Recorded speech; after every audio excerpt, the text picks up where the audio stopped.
Good morning, good afternoon, and good evening to our audiences from around the world. Welcome to the April edition of the HITLAB Virtual Digital Health Symposium. My name is Stan Kichnowski. I chair the Healthcare Innovation Technology Lab, and I am very pleased to bring to you today a phenomenal agenda that is going to celebrate not only Women's Health Month, but also Mental Health Month. And we've got a number of evidence-based developments that have occurred around the adoption of digital health technologies in both of these areas. And we're going to have presentations and interviews and panels today over the next 3 hours covering these developments and letting buyers, investors, digital health startups, academics, government executives, etc., understand where the evidence is for your best ideas for adopting these very important digital health technologies. First up at 11 a.m., we're going to have our own Ansley Bowen talking with Anna Zaronsa from the NIH SEED program. And on that note, I'm going to hand it over to Ansley. Ansley. Thanks so much, Stan. It's great to welcome everybody today to this event, and I'm so excited to have my guest with me today, Anna. It would be great if you give an introduction and background to yourself to our audience. Well, terrific. And Ansley, just thank you to you and the HITLAB team for having me on. I'm excited about the day and happy to join you. I am an entrepreneur in residence with the National Institute of Health, SEED office. I am also an investor and an advisor to the ASTIA Fund, as well as to the Ignite Health Accelerator, and an LP in a few funds, including, importantly, the Portfolio Femtech funds.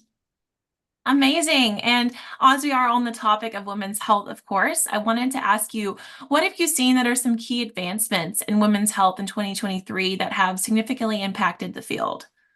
Well, 2023 turned out to be a really important year. You know, like many people, I ended the year realizing that one phenomenal development, an unfortunate development, the Dobbs decision, had set women's health back, had taken away the right to choose severely limited it for women in many states.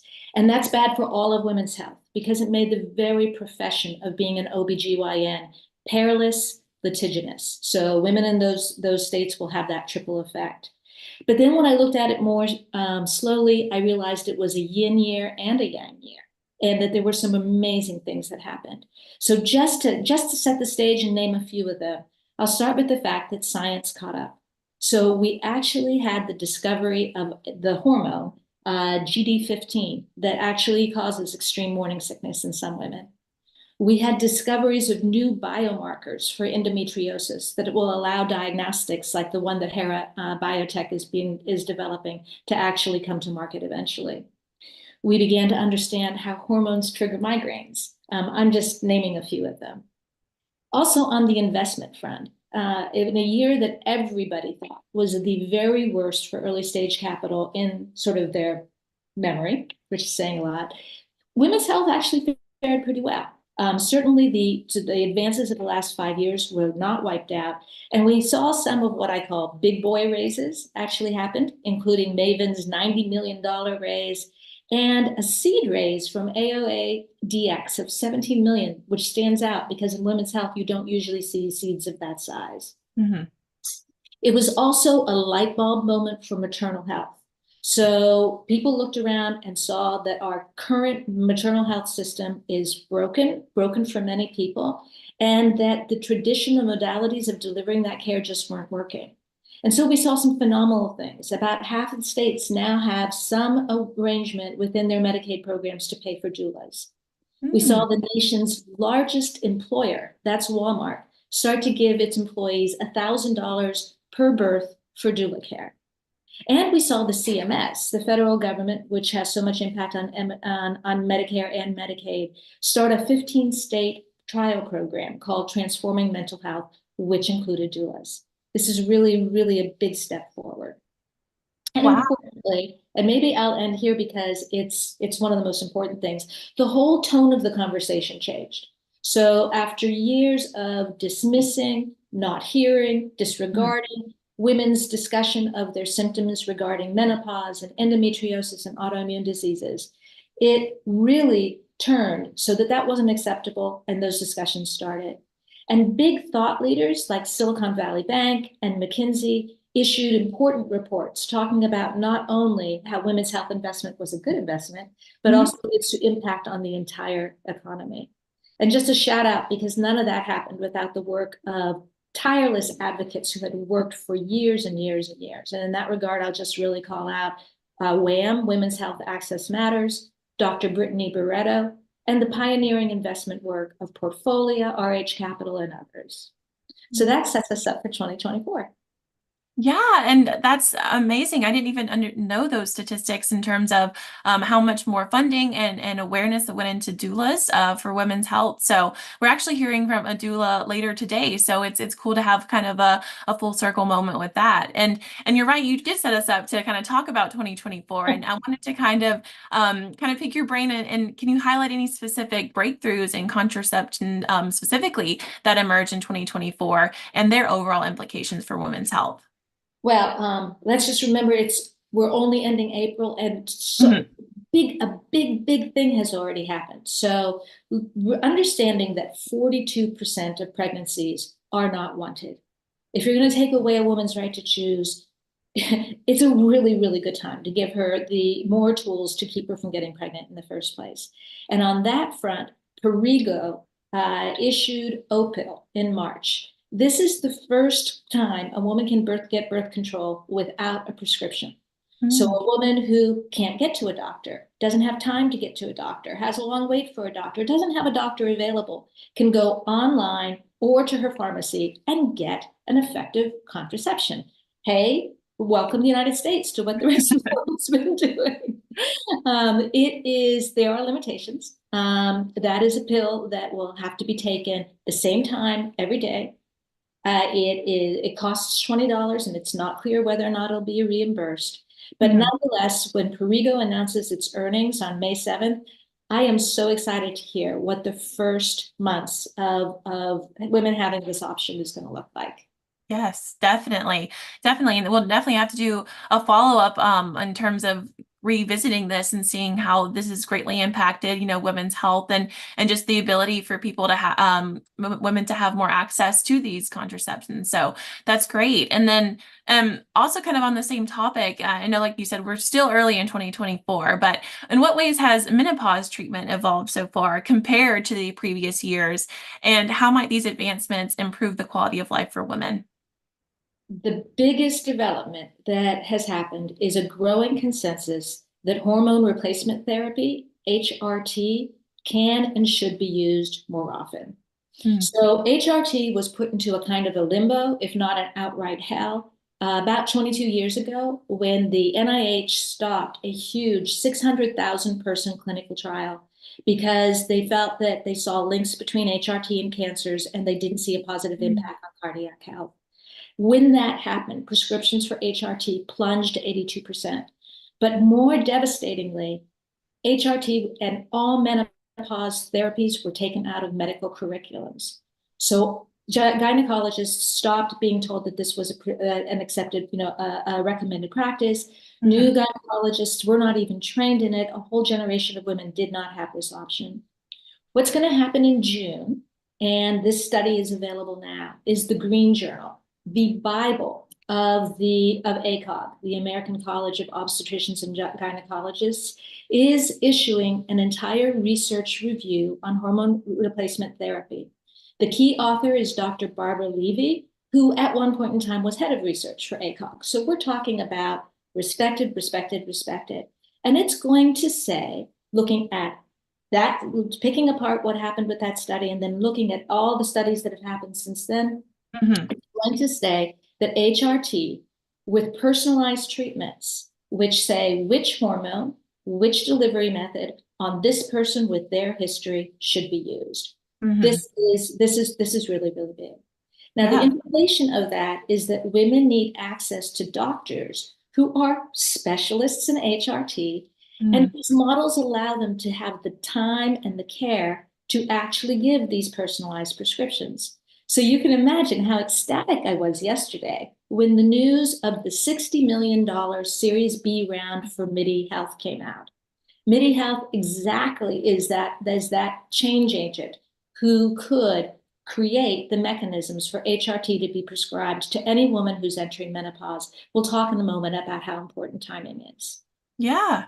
Yeah. And, kind of on that topic of how everything is kind of interrelated with women's health and women's health concerns, have you noticed any of notable developments in the fight against Alzheimer's and osteoporosis so far this year that also particularly target women's health concerns? Yes.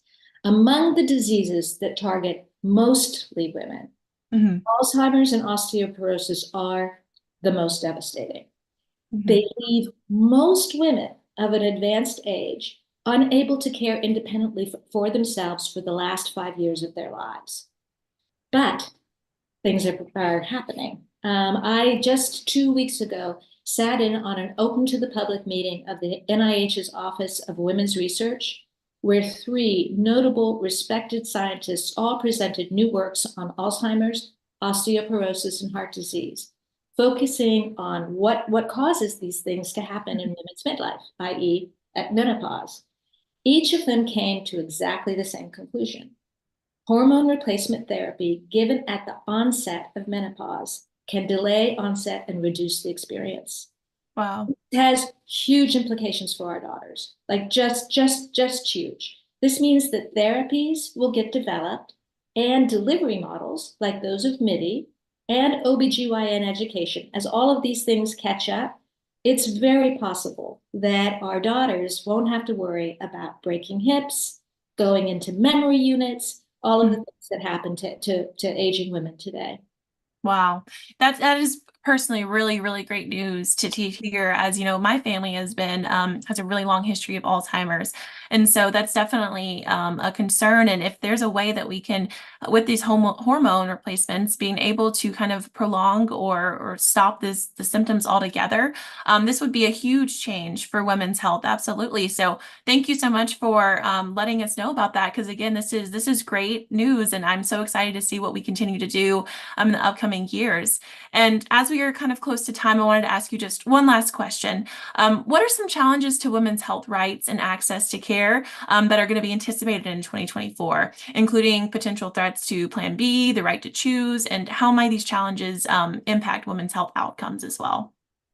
Well, the threats are huge and they're real. We all just saw Supreme Court hearings yesterday. I mean, I never thought that in my lifetime my health would be impacted by the court systems and the Supreme Court itself making medical decisions for women. So we know the Supreme Court is considering whether to uphold a challenge to mifepristone, a key ingredient in the Plan B morning after contraception. Thankfully, observers of that trial think that they heard a sentiment to not ban it, but it will be a technicality. It'll be a for now decision. Just yesterday, the Supreme Court considered a case arguing that a state with an abortion ban could keep doctors from performing emergency abortions as required by federal law today when needed. And preliminary reports indicated that the Supreme Court might actually do that. At the state level, we're seeing new laws totally obliterating a woman's right to choose, such as that in Arizona. And of course, in November, with the change in presidential administrations, all of the great things that we've seen that have happened through the federal agencies can be just changed on a dime. All of the support that we've seen for women's health research, the changes that are being made at the CMS to support doula care, the work that the NIH has done to expand the funding of research, those are all in danger. And of course, there's only one thing we can do about that, which is political action. And I think particularly effective with what we're seeing is political action at the state level, because it's the state that is the front line of protecting women's rights. And what we do at the state level percolates up to other levels. So organizations like the Sister District find and are specifically about defending people's rights in states where that change can be enacted. So there's a lot of work to be done, but there's a lot to be excited about. I just can't believe that every day I'm seeing other new things happen that seemed impossible just even a couple of years ago. Yeah, absolutely. And, at least at the very end of every day, we can always be an advocate for women's health. Even if we're not directly in women's health or investing in women's health or at the state or government level, as long as we're an advocate for each other and can use our voice and our platforms to support women's health, I think we will really move forward in a positive direction for the rest of the year. So thank you so much, Anna, for joining us today and giving all of your wonderful insights. It was a pleasure to have you today. Thank you. And I'll pass it back to Stan. Fantastic interview. Thank you, Ansley. And Anna, thank you so much. Just a bevy of information and data on the adoption of digital technologies in women's health. And that's the great way to start off this incredible 3-hour journey for the HITLAB Symposium this month. So again, just a fantastic interview and really appreciate everyone and just the wonderful work they're doing. You're going to see a lot of this on display for the first ever inaugural New York City Health Innovation Week coming up May 6th through 9, really May 5 through 9. If for those of you who don't want to attend the Yankees game, again, if you can apply, click on the QR code, you can apply for all the different events that are occurring. There are over a dozen events occurring this coming May 5 through 9, and the main event will be the Digital Health Summit, again, an evidence review of what's being adopted in digital healthcare across payer, provider, pharma, etc. And hundreds of people will be attending the Microsoft Technology Center for that event, hoping that you can join us there. And next up, we are thrilled. And by the way, don't forget to join the chat box here, guys. We have one of the few meetings around the world that has an open chat where you can get to know people and introduce yourselves. If you have any comments or questions for me, my main communication tool is LinkedIn. So do message me on LinkedIn. I just popped in my my LinkedIn profile there for everybody to connect and communicate there. And looking forward to seeing everyone introduce themselves on the webinar chat to everybody across the ecosystem. So again, look and connect when you can. Next up, one of the digital health ecosystem's biggest stakeholders, the Merck Global Health Innovation Fund, is going, and their president and Bill Toronto is going to be interviewing one of the leaders in women's health tech, Anne DeGeest, a managing director from Health Tech Capital. And on that note, handing it over to Bill and Anne. Thanks so much, Stan. I appreciate it very much. And Anne, wonderful to see you again. I look forward to talking to you. As you know, Anne, we only have about 15 minutes, but I'll ask some broad questions. And obviously, your answers might be a little condensed because we may not have a ton of time. But I always like to start off with, the audience is a mix of a lot of different people, and they may not know you. And so you can tell the audience a little bit about your career journey to being Health Tech Capital's founder and managing director. Yeah, thank you, Bill, and thank you for inviting me on this wonderful, webinar today. So my background is unusual. I was born in Belgium. That's that little French twist that you may hear. And I got a master in engineering there and an MBA from Harvard there. And I started in a company in the electronic industry in Silicon Valley, and then I launched pulse oximetry for a company called Nelcor. And the reason why it's important, because after in 1986, after my dual experience after they went public, I created a space called health tech, which is way ahead of its time. And that was by combining the fact that there's this incredible explosion of technology on the computer and telecom side, and we could change healthcare delivery, which is what health tech is in my mind, as opposed to traditional medtech and biotech, which is all about a new product risk going after an existing market. If you think about it, health tech is the opposite. Health tech is low technology risk, but creating a new market or disturbing a market there. So for 20 years, I was a serial entrepreneur, got lucky and smart, depending who you're talking to get 8 IPOs and $20 billion in market cap creation there. Then I became an EIR for a couple of VC firms like Mayfield and IVP, all fantastic term. And then I became a mentor capitalist. And by what I mean by that is entrepreneur needs more than money. They need the right advices and mentoring, bringing them back up when they're depressed, bringing them back down a little bit manic there. So in 2010, I basically started a group called Health Tech Capital. And because my frustration is that I couldn't get funding from traditional medtech VC. Bill, you were the exception, but the other guys were different. And so I found a group of angel investors, VCs, and corporate VCs, and we thanked Merck to be one of our sponsors for a long, long time, a wonderful partner. And we basically do medtech investment and health tech investment. We have invested in around 60 companies. And we typically look at them at maybe 40% med tech and 60% health tech. And so the group has a lot of women, and so we are totally agnostic on women. So somebody asked me, how many of your CEOs are women? I said, well, I've never looked at that way. I invested because we like them and we like what they're doing. And to our own surprise, 26% of the women, of the CEOs were women. And the other thing that was a surprise is 25% of our portfolio are linked to women's health. And we can talk about that maybe a little bit later. Well, great career journey. We're happy to have you as part of the industry. So let's talk a little bit about women's health now. What are some of the key areas within women's health where you see significant potential for investment and innovation, and what sort of factors contribute to the attractiveness of some of these opportunities in the healthcare market for you? Yeah, I mean, I think historically the venture industry look at femtech as too narrow, little features here and there and all of that, and really being focused on fertility. Fertility may be only 30% of the market opportunity, and it's honestly it's getting very crowded there. But there's a lot of other things, there's menopause, menstrual health, cervical cancer. And then what people don't understand is that we have different reaction to the same diseases. And there's an ingrained mentality in the medical profession that we should be gender neutral, and we're not. The way we have heart attacks have very different symptoms than men. The same thing we talk about the prior speaker there about Alzheimer's and some of the immune disorders.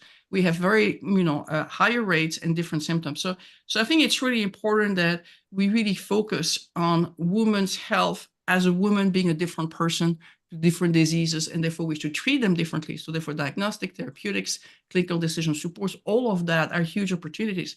And as you probably know, Bill, only 2% of non-cancer medical research is focused on women's health. We don't know. I've worked, as you probably remember, for 20 years in changing anesthesia, patient monitoring, and I've been really lucky to have been involved with some of the biggest patient monitoring there.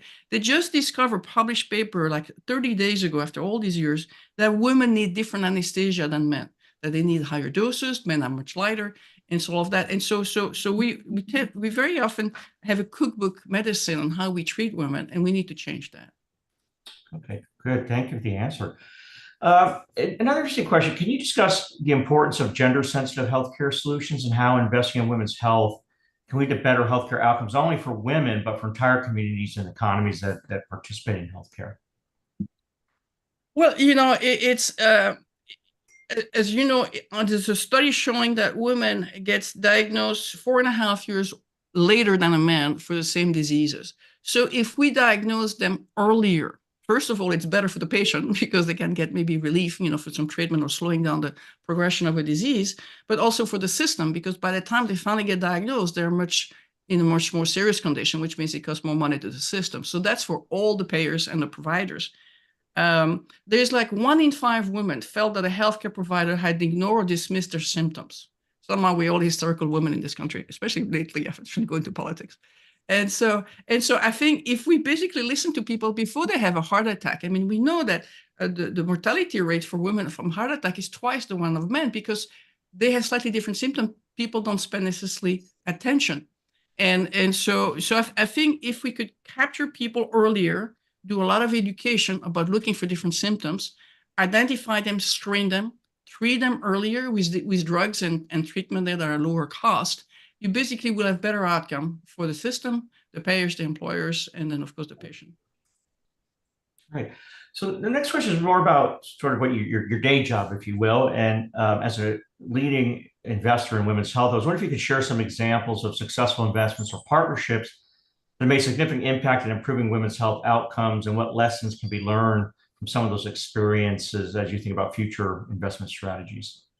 Yeah, I think I like to look at different buckets because they have different business models. So one bucket is how can we use digital platform to enable people to manage themselves better? I will say that. And in that space, we had invested in a company called Wildflower Health a long time ago.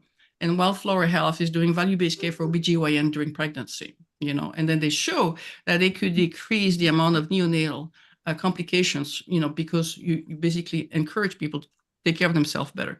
We also invest in My Health Team. Their first disease category there is like patients like me on version 3.0. And it was My Autism. Within 30 days, they got 40,000 women on the platform to basically manage the autistic children there. Now they have like 2.5 million people there. So this is patient enabling each other. It's the peer support group, but also allowing pharma to educate them in a way that's safe and controlled. We have Nimble, which is a company that we invested in that help women decrease the chance of falling and breaking their hips. And they decrease by, I think, around 50% the probability that, you may break yourself. As you all know, when you break your hips, that's catastrophic, and the mortality rate within 6 months is very high. We have another company called FoodSmart that invests into helping people in their nutrition. So they work with Medicaid and the employers, and we are what we eat, including women. And we have LadyX, which is a way for moms, with the chief medical officer of the home, to basically take care of their ear infections. You just know if they should cup themselves to the ear or not. That's the digital platform. And a lot of these have business model issue, which is who pays. You can go directly to consumers, or you could basically try to get the payers for this. And then there's issue with codes and all of that. A lot of them have gone to the employers or pharma supported. So diversity on the business models is one of the challenges of this platform. Another type of area is what's called behavioral health. There's a lot of depression issue there. And we invest in a company called Journey Life, which is based in New York, which is doing EAP for mental health. Ironically, the people are stepping up in mental health are the employers, and they are incorporating this into the benefit platforms there. We also invest in wearables. I think wearables is going to offer a lot of opportunities. And one was Bloom Life, which is doing pregnancy monitoring, during high-risk pregnancy. We have a company called Joyless, who's doing fantastic for menopause. I mean, they're absolutely exploding. And we have in long-term care, a lot of people in long-term care, 80% of them are women, is a company called Care Protect. So it's not a needle in a haystack, it's a haystack of needles. There's a lot of opportunities for women there. And then we have the traditional med tech, we should not forget them. There's a lot of products needs to be modified. So for example, Clara Medical is a specific type of medical devices for hysterectomy surgery. Bone Health is using technology from NASA to decrease people to break their hips, and this is based on osteopenia, so you slow down the loss of the bone mass. So what I'm encouraging the audience here is that don't be afraid. It's not about fertility and getting pregnant. It's a huge market that needs a lot of basically efforts in listening to the voice of the customer, and that is the woman's voice who have different need, and help the physicians understand that. Well, very broad and really interesting area of investing that you're doing, and which leads to my final question, which is somewhat related. If you think about trends, what are some of the emerging trends or technologies in women's health that you believe will help shape the future of where we're going in around delivery and patient outcomes? Well, the great news is that I've been old enough that, femtech, which is what it used to be called, was like taboo for a long time on the venture side for like 20 or 30 years. And then we had a lot of angel investment, and some celebrity basically start focusing to say, listen, we need to do something here. And you had like 25% of angel investment there related to femtech and women's health, because there was a lot of women angel investors who wanted to propagate that. Now I think we're finally passing the chasm, at least that's my hope, where the venture industry is starting to realize there is money to be made here. We've had exit, like Progeny was a fertility benefit company, went public at $3 billion. That talks money, and money follows money. We also have large companies are beginning to focus on women's health. So Alphabet, Google Venture, and Medtronic, are starting to have some initiative in this area there. We have also had the White House, I think it's Jill Biden, had this whole initiative on women's health research, which is we should have dedicated criteria and inclusion criteria in clinical trials to have women in those trials, as opposed to assume we're the same than the men, and 94%, maybe men's in the trials. And then I think what's really very, very exciting is that we have the large health organization. We're finally starting to get some initiative. So you see Mass Generals, Atrium Health, Northwell, Organon, all of that to say there's money here, we need to help, and there's good outcomes. So I think my ultimate hope, if we can get there, is that we start getting different ICD-10 code and the CPT codes that realize that certain of these diseases needs to be treated differently with different diagnostics and maybe different treatment there. And so that we have a system that allows this to basically realize that we're just not gender agnostics, that men and women have different symptoms and different treatment as a result of that. So therefore the diagnostic, the therapeutics, all of that needs to be personalized. Well, thank you so much, Anne. I wish we had more time. It's just wonderful speaking with you, and I really enjoyed the conversation. With that, I'm going to turn it back over to Stan. Stan? No, thank you, Bill, and thank you, Anne. Again, as we're seeing the adoption of digital health technologies across life sciences and healthcare delivery, we're certainly seeing the impact within venture and looking at how venture is investing in these. And I think both Bill and Ann just have tremendous opportunities there, and they're taking advantage of them. Thank you, Ann, again with those data points.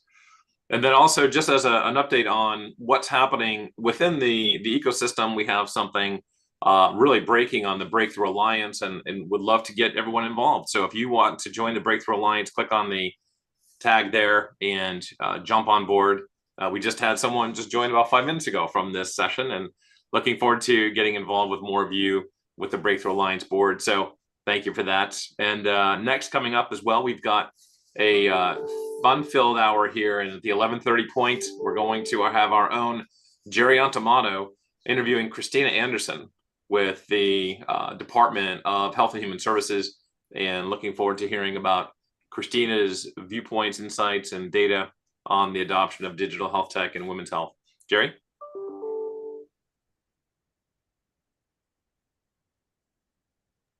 Yeah, thank you, Stan. Really wonderful to welcome everybody to the program today. It's a pleasure of mine to be able to have Christina Anderson from the North Carolina Department of Health Human Services.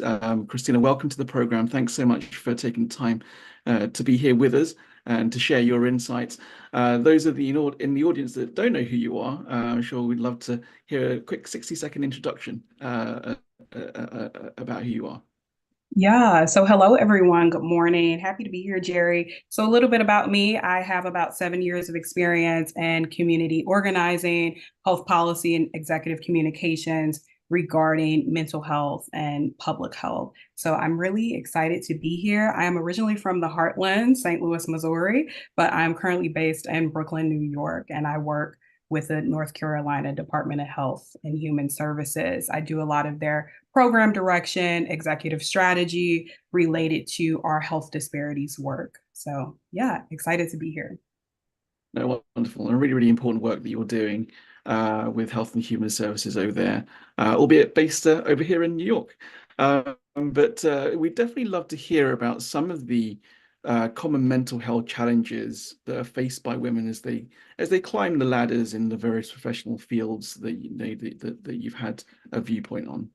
Yeah, absolutely. So prior to here, I sat in corporate America. And so I've had a little bit of everything in my journey, but based on statistics and then also lived experience, women are encountering a lot of things, right? Stress and burnout, anxiety disorders, depression. A lot of times it may look like imposter syndrome or hits on self-esteem when you're climbing that ladder. There can be opportunities, unfortunately, for workplace harassment, different ends of trauma, whether that could be from people on your team, external sources, colleagues, the corporate or government, or even not-for-profit culture. I know this is more like digital AI and tech. So every spectrum, of course, unfortunately, a lot of women professionals are getting hit with different things. There also have been reports of eating disorders. There can be maternity and parenting conflict. So trying to figure out how to be a working woman professional and making sure that you're showing up your best self while also having the weight of life and different facets on you as a woman.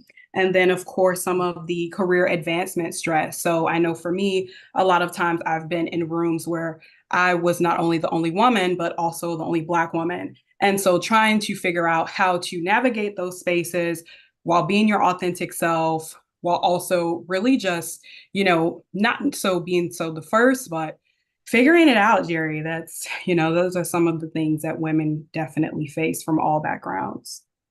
No, yeah, thank you so much for shedding some light on that and really pointing out some of those things to really take into perspective.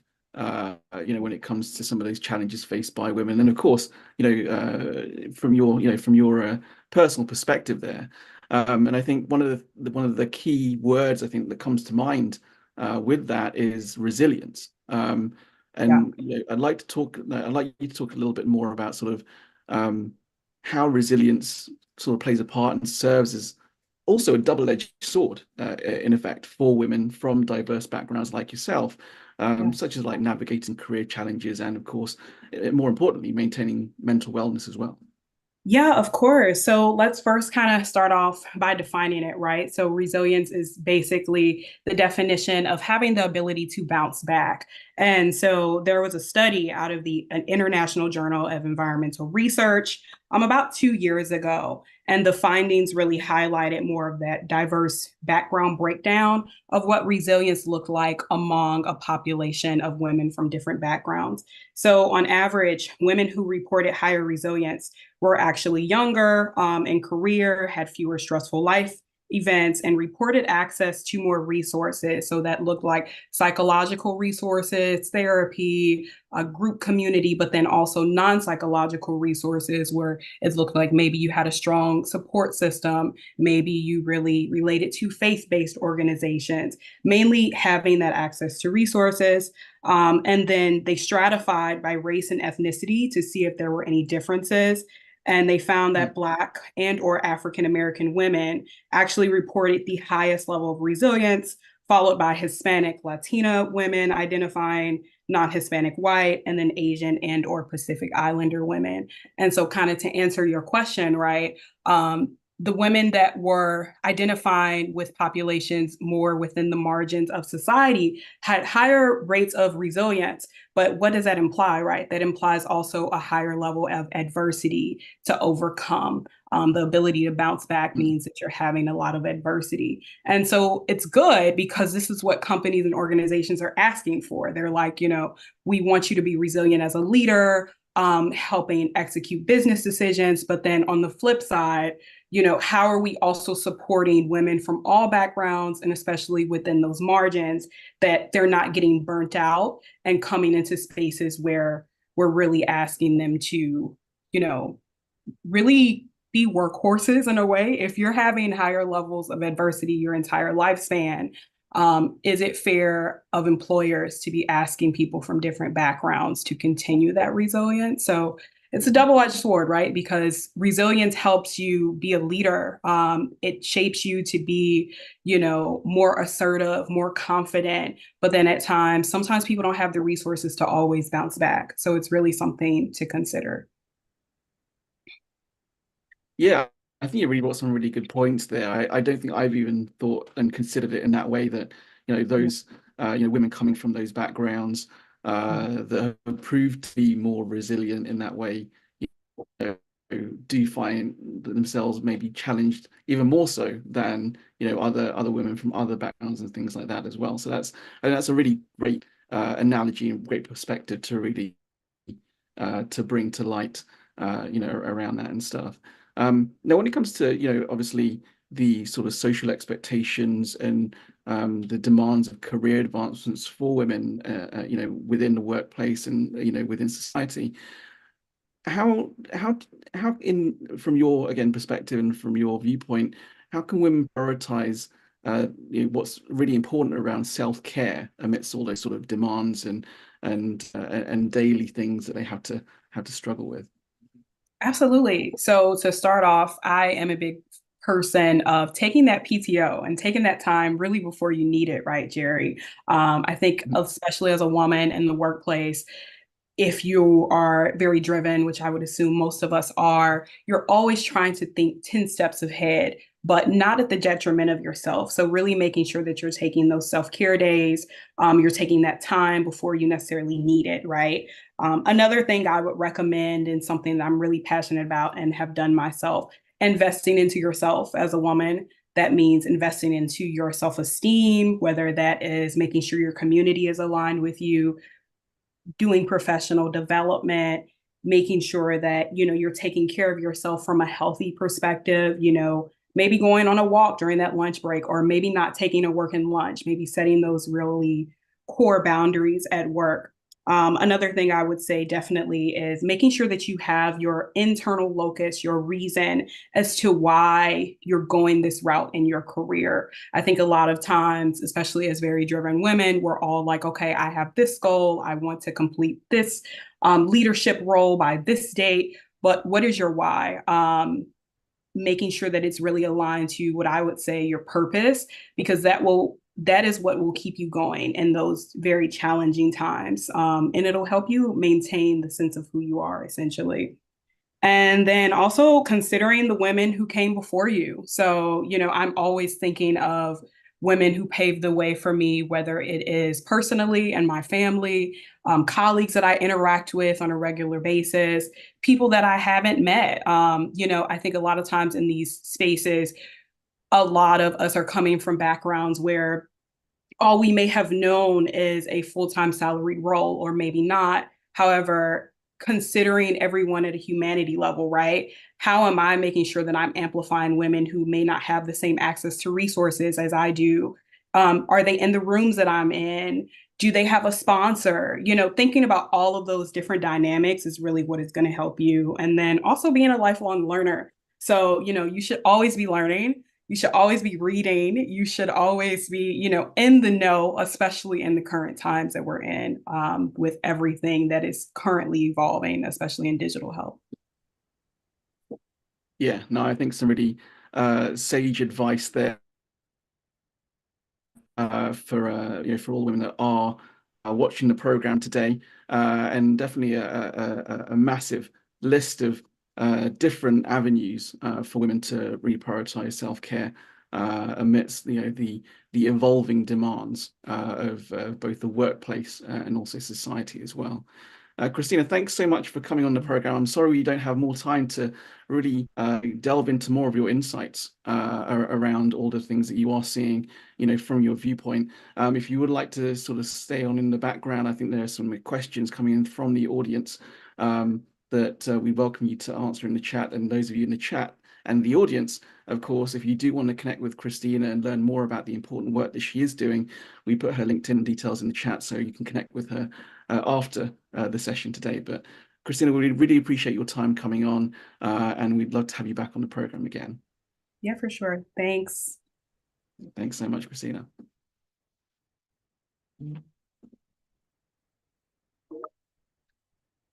Okay, all right. That was really wonderful hearing from Christina Anderson from the North Carolina Department of Health and Human Services, a really wonderful human being who's making a lot of changes at that governmental level for women. Next up, we'll be moving on to a chat with Michelle Uber from Kaiser Permanente. But very quickly before we move on, we do have the AARP challenge that is live now in terms of applications being open. So please do apply if you do have a solution that is addressing aging in place. It's a very exciting competition with a grand prize of $10,000 provided by the Age Tech Collaborative AARP. So please do follow the link in the chat if you do have a solution that you do want to pitch.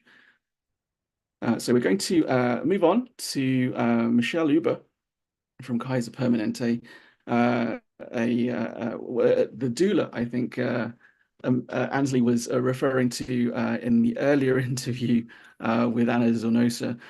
Michelle, are you there? Can you hear me? Yes, we can hear you now. Yes, fantastic. Michelle, wonderful to have you on the program. I think the audience that aren't aware of who you are would love to get a quick 60-second intro and background as to who Absolutely. I wanted to start off by saying thank you all so much for having me. I am so excited to kind of share my experiences and what I do with you all. My name is Michelle Yuba, and I'm the current senior manager of OBGYN here in Northern California, Kaiser Permanente in Vallejo. I have an extensive experience or background in maternal and childcare health. I've been doing this work actually ever since I was 13, 14 years old. And I love sharing my why and how I started in this career. Because that's exactly what still drives me till this day. My parents immigrated here in '97. And had all of us, my 7 siblings, back to back here in America, originally from Nigeria. And my parents sent me back to Nigeria at the age of 10 because they wanted me to really understand and learn my culture, but also to get to meet my family because we were the only ones in America. So I went back home for about 3 years, and that is where I really got to learn my culture, learn my language, I speak it fluently, and really meet my other family members. And through those conversations, I really got to learn, my background. And one thing thing that I saw and one thing that I talked about with almost every woman in my family was the challenges that they experienced as it relates to their birth, right? We had a lot of challenges with preterm pregnancies. We had premature births, we had some stillbirths, or we had babies that passed away, like, a week after them giving birth. So I was like, oh my God, why is this happening to me and why my family? So I think it was from then on that really sparked my interest in maternal and childcare health, because I wanted to figure out how can we prevent this from happening to anyone that comes after me, my family, and just the community back home in Nigeria. So I came back to America and kind of hit the grounds running and was doing and got involved in a lot of MCH work, which we won't get into today. But the one that I wanted to highlight the most that is near and dear to my heart is my work as a birth and postpartum doula. I absolutely love what I do, and the role kind of sort of fell into my lap. But for me, being able to support women during such a vulnerable time and such an intimate time in their life is something that I don't take for granted, and it's something that I really hold near and dear to my heart. So yeah, I love what I do as a doula, and it's really what sparked my interest in the work that I do today. After going to the hospital and doing some births with my clients and really having a lot of friction with the clinical team, it really opened my eyes to some of the challenges that we're having within the healthcare system. And that's kind of what invigorated me to go ahead and pursue a career in administration, because I wanted to be in a position where I could enact change and change at a larger scale. So I am very thankful to be in the role that I am in today. This is my third week, so very new, but excited to be in this place today. So thank you. No, that's really, really wonderful. Thanks for sharing your journey with us. We'd love to delve into more around your experience as a doula. And I think a lot of people may be, not aware, but doulas in particular, specific role as a doula goes all the way from prenatal and birth, and then postnatal care as well. So we'd love to hear about especially some of the more common misconceptions about women's health that you encounter as a doula in sort of that birth and postpartum work that you do. Absolutely. I'm more than happy to share.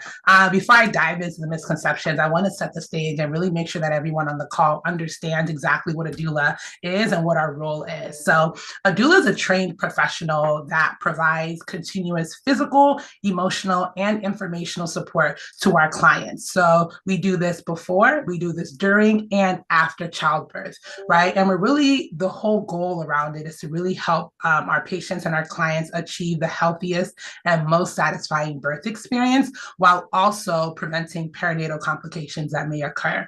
So a lot of folks think that, doulas can catch the babies and, we don't have any medical training. It really is just that support and educational role that we play for our clients. So what exactly does that look like? We provide a lot of guidance, right? And really help them to navigate their health. We provide and utilize evidence-based education for prenatal, postpartum, childbirth, newborn, and infant care to really enforce what we're sharing and educating our patients and our clients with. We also provide lactation support. I provide lactation support and really helping mothers who really want to exclusive breastfeed really fulfill that and support them throughout their breastfeeding journey. We do a lot of work with their birth plans, really working with them prior to labor to develop, what do you want your birth to look like? Do you want an epidural? Do you want your baby to get that first bath or not? Like really making sure that we're cultivating a plan that resonates with who they are. And then also comfort measures. So we work with them to really develop or help them understand what comfort measures best work for them. So before you go into labor, you know exactly what positions work well for you to get through a contraction. I understand what makes you the most comfortable so I can best support you during that process. But I think also a big part of that role as well is really the psychological and mental health support that we provide. I think just the ease, having that ease of care and having that one person who is there with you throughout your birth journey, that knows you in and out, that knows what your goals are, really alleviates a huge mental burden, right, from our patients. So having and being able to provide that space for my clients is something that I really enjoy as well. And then just connecting them to community-based resources as well. So that's kind of what the role of a doula is. It looks different for different doulas that you may connect with, but that's kind of how I approach it as well. And one thing about doulas I always love to highlight is all the amazing research that has come out around doula services. On the effects of positive delivery outcomes. So a lot of research has shown that having a doula with you or having that birth doula really reduces your chances of a C-section, reduces the use of epidurals, reduces the length of labor, low birth weight, and premature deliveries, especially for people of color. So that is absolutely amazing. But even away from more of the clinical side of things, I think doulas really help their patients feel more empowered. They have a more successful and engaged and fun birthing process, and it really improves their succession, their breastfeeding success and duration. So that's a little bit about what doulas are. I love that the Department of Healthcare Services have now added doulas as part of their Medi-Cal benefits. I think people of color is the community that needs it the most. So knowing that they have that opportunity to get a doula, if they please, is absolutely mind-blowing to me. So I love that. And I think for me, the biggest misconception that I've seen in my role as a doula is that breastfeeding comes naturally. I think every single client that I connect with, I have the same conversation with them. I think mothers tend to think that once you give birth, it's a natural instinct for your milk supply to be at 100%. The baby will automatically latch on to the breast. But that is not always the case, right? While babies are born and have that reflex to kind of look for the mom's breast, it is totally normal and okay for mothers to need coaching and to need that extra support on how to position the baby, right? The position that works in the morning is not guaranteed to be the position that works in the evening time, right? So breastfeeding takes time, it takes practice, and new mothers, and I really try to empower my mothers that you're gonna get the hang of it and I'm here to support you. If this is what you want, we're gonna get it done. It's gonna take time, but don't feel down and don't feel like incapable, right? Not being able to do it. So I think that's the biggest one for me. Yeah, no, absolutely, absolutely. No, thank you so much for sharing that wealth of information with us. There's so much in there that I think that the parents and expectant parents that are on today's program definitely would love to know, and I think definitely some important knowledge to impart to them. And you definitely cleared up some misconceptions and myths that I both believed in and were under the impression of as well. But yeah, I mean, look, I think with today's sort of evolving modern healthcare settings, you know, particularly with, you know, within obstetrics and of course the evolution of technology nowadays, we'd love to hear about sort of the evolution of your own role as a doula as well now, given the settings that we're moving into in the, you know, in the next era of healthcare. Yeah, I think doulas have evolved so much. When I first started as a doula, I remember sometimes coming into the healthcare system or coming into the hospital and no one really knowing what I am and what I do, right? My client would bring me in and they're like, oh, I have a doula. And they're like, yeah, what is that? And what are we supposed to do, right? And a lot of folks would see us in a negative light, like, okay, stay in one corner and let me take care of the patient. You know what I mean? But I think now as doula services are evolving, as the research is coming out, everyone is starting to really understand what a doula is and how we are complementing the work that you're doing. We're here to support you. We're here to make your life easier, not make it difficult. And I think that as we're continuing to grow and people are starting to understand the role that we play, there's so much more that can happen with doula services. But one thing I will say, it is my ultimate goal to have doulas be a part of the healthcare team and be a part of the healthcare staffing in the hospital, right? That's not the current state of doulas right now. And I say this because one of the biggest things that we've learned from COVID-19 or one of the challenges from COVID is access to healthcare, right? I think more now than ever, we have an aging population and we have a sicker population. Folks are really starting to take ownership and get more involved in their health, right? And we're starting to see that there's a challenge of getting all these patients and clients in to the hospital, right? So we're seeing that we're having to kind of shorten some of our visit times, right? It used to be like 30 minutes before when I started. Now we're going to like 20, right? Because there's so many people that need care and that need these services, right? So when I think about providers and physicians really spending that time and going in depth and giving every single detail that moms may need to know about childbirth to empower them to feel prepared, they may not just have the time to do that because of all the clinical things that they have to get through, right? So this is where I see a doula stepping in. Imagine after seeing your provider, you then have conversations and build those relationships with doulas where they come in and really spend that time with you, teaching you everything you need to know, telling you about your nutrition and things that you should do to prepare for childbirth, right? I think one of the biggest challenges that I see and why people seek doula services is that educational component, because they really want to be informed and take the necessary steps that they need to take for a successful birth outcome. So I think that is one of my biggest goals, is to have this integrated here. We're working in partnership with our clinical teams. And then secondly, also having a setup where when a patient or mother comes in with a high-risk pregnancy, they're automatically getting assigned a doula, right? To support them throughout their pregnancy, to really eliminate or try to prevent any complications that may come during childbirth. So I think for me, that's kind of where I stand with it. If I can get some doulas in the hospital setting, I'd be a happy girl. But there's so much evolving and so much coming with doula, and I'm really excited. Yeah, no, that's really, really awesome. I love the the fact that you really mentioned sort of the different changes that sort of need to be addressed, and stuff in especially the day-to-day pieces that you're seeing. We'd love to hear about some of the key strategies you're currently also employing to address, especially the important disparities or the important need to address the disparities in the access to the quality maternal health care for all women of all backgrounds, especially those of diverse backgrounds. And are there any technological strategies that you also use within that? Yeah, I think what I would highlight is a lot of this stuff is the basics, right? I think there's a lot that we need to do in setting the foundation and getting the basics correct.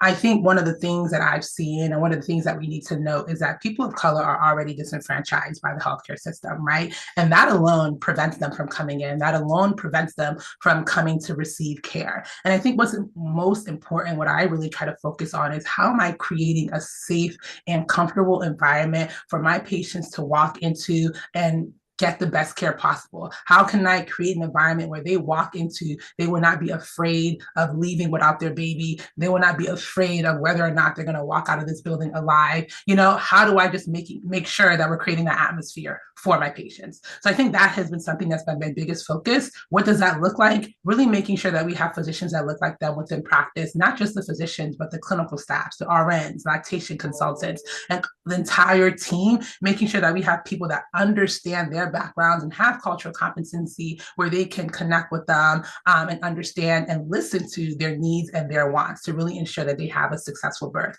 So I think that has been one of my biggest strategies, or really just focuses on just creating that environment where they feel safe to even come through the doors, right? And then really working on how do we continuously keep them engaged there on out.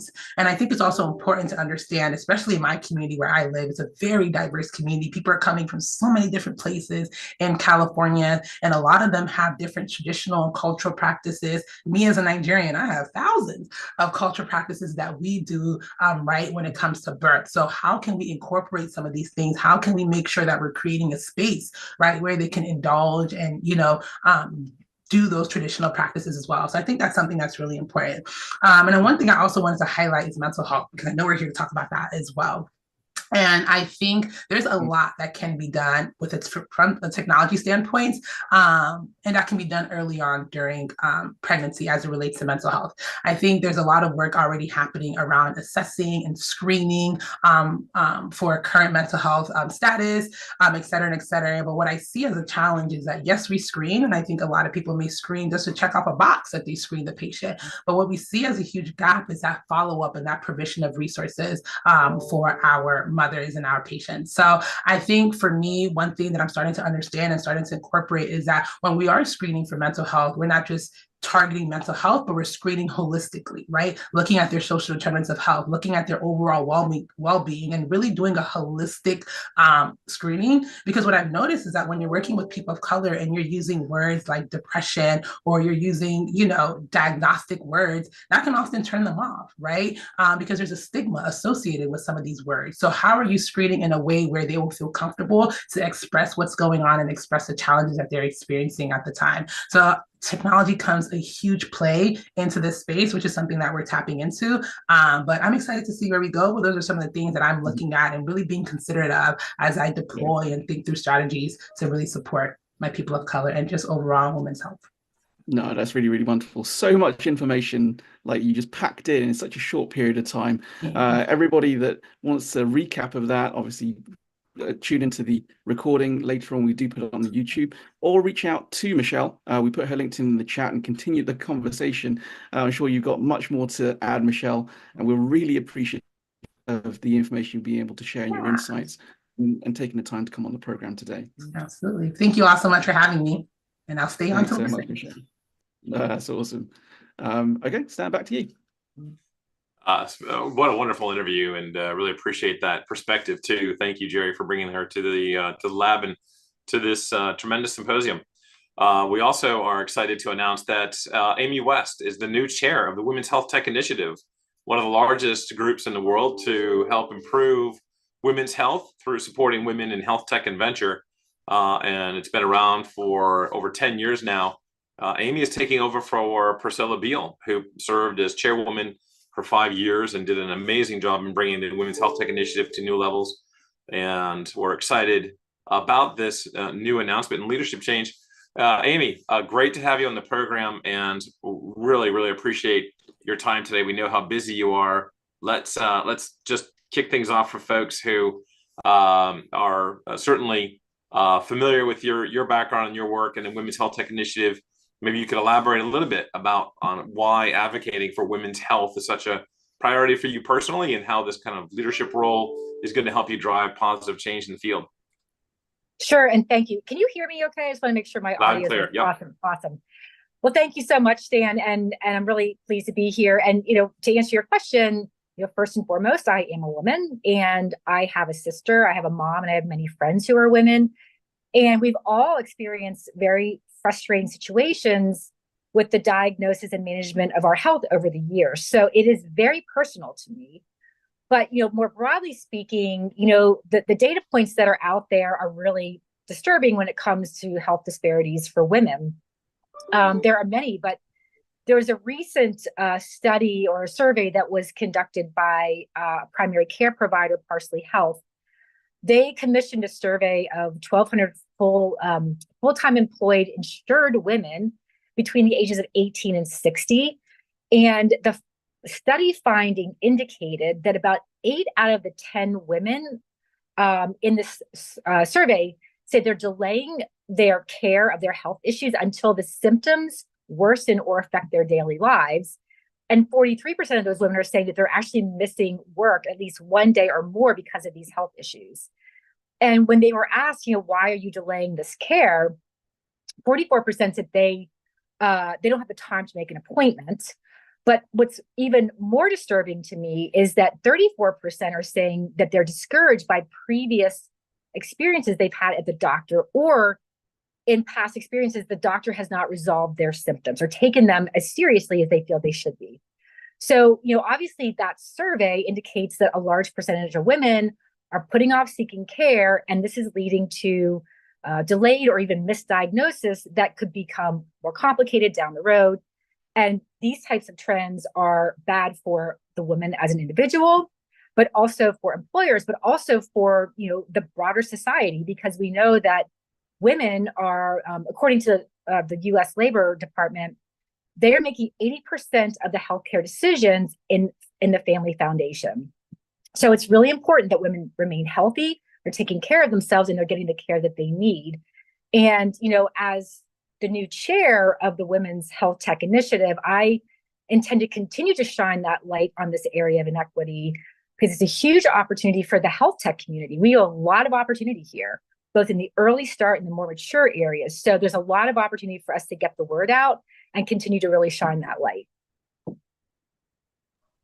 So it's amazing. And it really is, what you're talking about is so important because we're looking at so many different points, and we heard already so many today from the previous guests on what we're seeing around the equity of not only the time to diagnosis, but the funding, which has been around for way too long, and we've known about it way too long. Talk a little bit about some of the specific initiatives or projects that the Women's Health Tech Initiative Board has undertaken to advance women's health, and how these efforts are contributing to addressing the unique healthcare needs that you're seeing that are faced by women globally.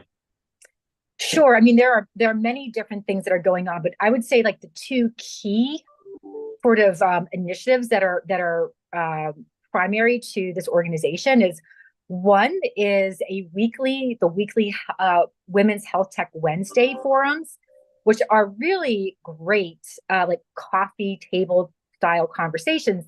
They occur every week on Wednesdays at 12:30, and they're covering a variety of engaging topics within women's healthcare and focusing on women leaders in this space, the femtech world. And again, it's all centered around the organization's mission to address these unmet health needs of women, not just in the US, but globally, and also in consideration of increasing gender inequity and things like that, and the opportunity that technology has to bridge that gap. And then secondly, it's the annual Women's Health Tech Challenge, which is a really exciting opportunity for startups to bring forward their innovations in the women's health tech space to catalyze change and really drive those improved outcomes. And I understand that our challenge, I think we're going to plan to launch that in the fall. So definitely stay tuned for that. Yeah, that's exactly right. And can you discuss the role that you're seeing? I mean, again, sitting as the head of digital transformation for Novo Nordisk Global in the US, can you talk about this kind of digital transformation that you're seeing happen in women's healthcare delivery and the outcomes that it's having, and how the Women's Health Tech Board is leveraging some of that innovation in this space to improve the access, equity, and quality of care for women around the country, around the world? Yeah, I mean, obviously, as you know, in the life sciences space, there's a lot of medication out there. There are surgical interventions and things like that that have been around for a long time, and we're seeing really great benefits there. But we also know that we need to be doing more, and this is where I think technology can come in and play a role to support these more traditional ways of managing health and wellness, and sort of the traditional ways of doing things. And so really starting to shine that light on these opportunities, taking, again, there's recently been, President Biden is now really requiring an investment into women's health, a huge influx of investments to do more research and studies and deliver more innovation. So the funding is out there. We have to just raise awareness that this is an opportunity for those who might be looking to play in the space, that you might not have to even necessarily go the traditional venture route. Now, there are a lot of grants that are going to be available. So this organization is about promoting those opportunities, leveraging the network that we have within the organization, and even my own individual network that I have, starting to reach out to them and raise that awareness, getting them involved, getting them engaged in the organization. And again, creating this sort of collective momentum to really advocate and drive and deliver change for women, because it's been so underserved for so long.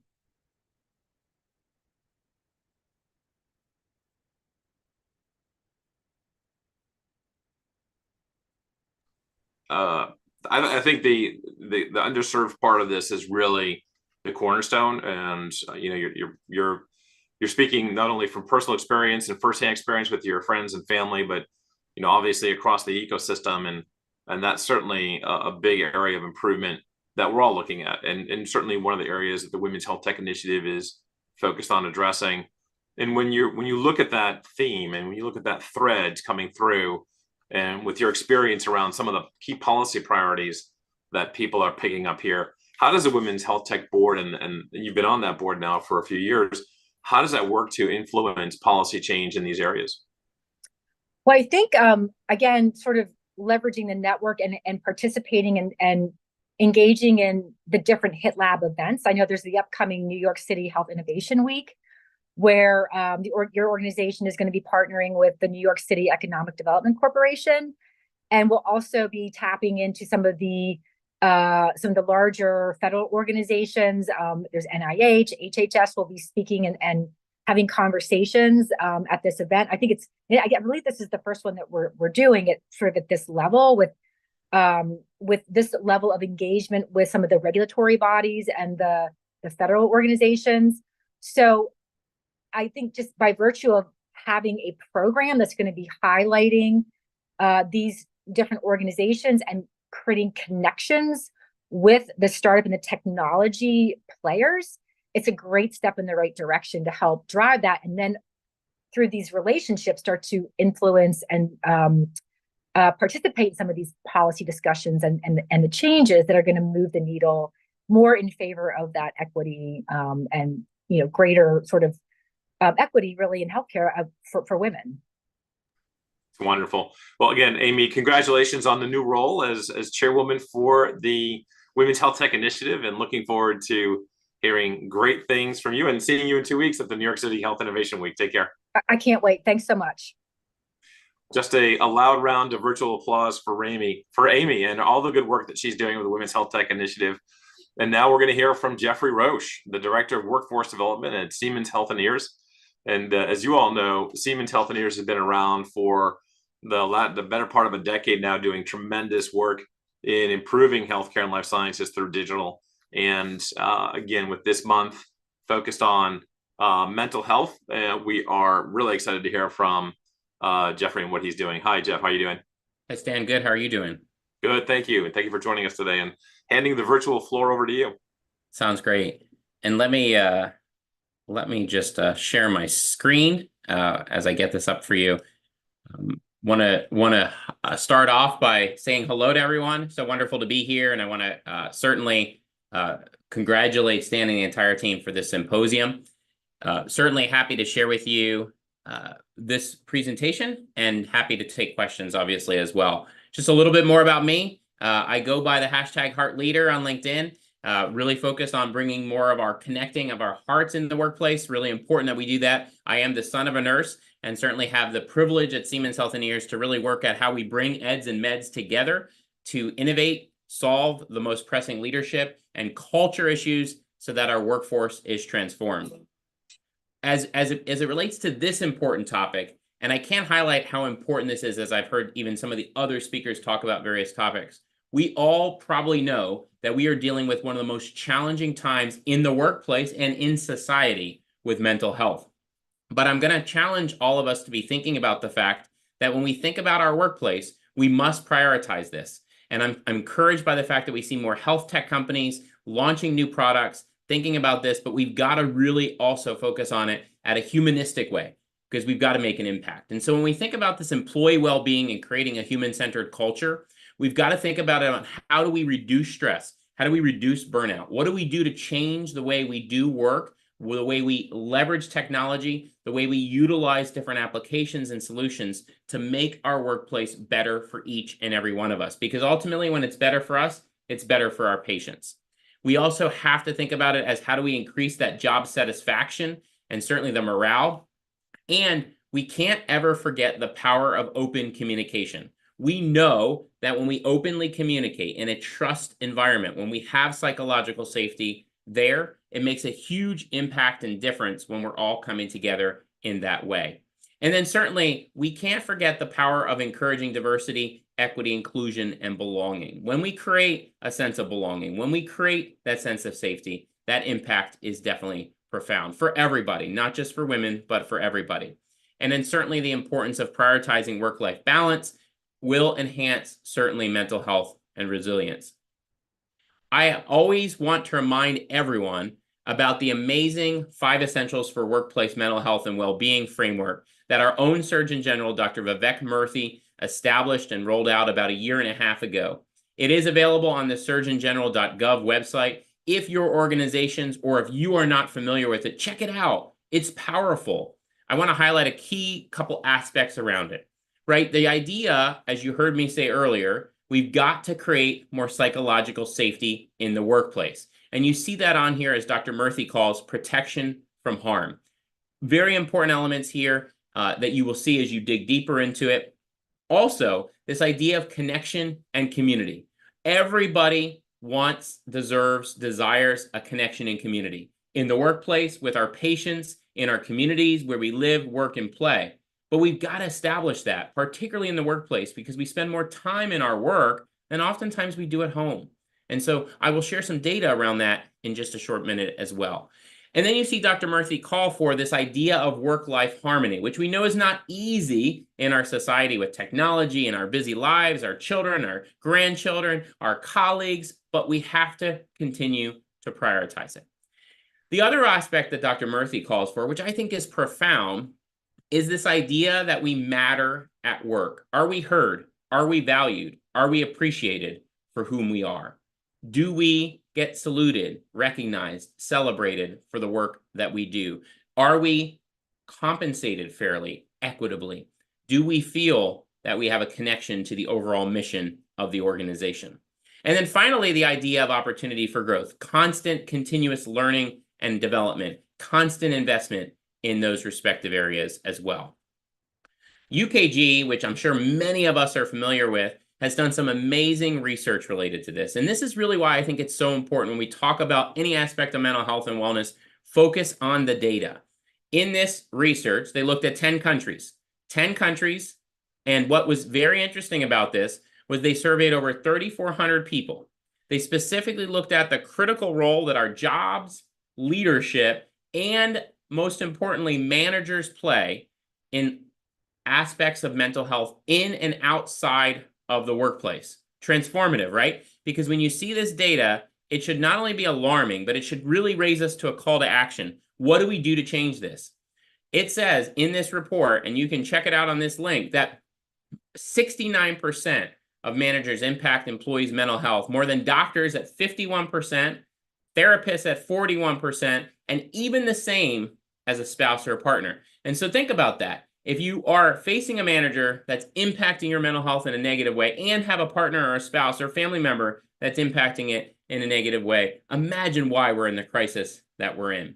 And then we also know that in the same report, more than 80% of employees said, I would rather have a good mental health than have a high-paying job. We've got to really unpack that. And we've got to think about how do we create a community that makes people feel better from a mental health standpoint.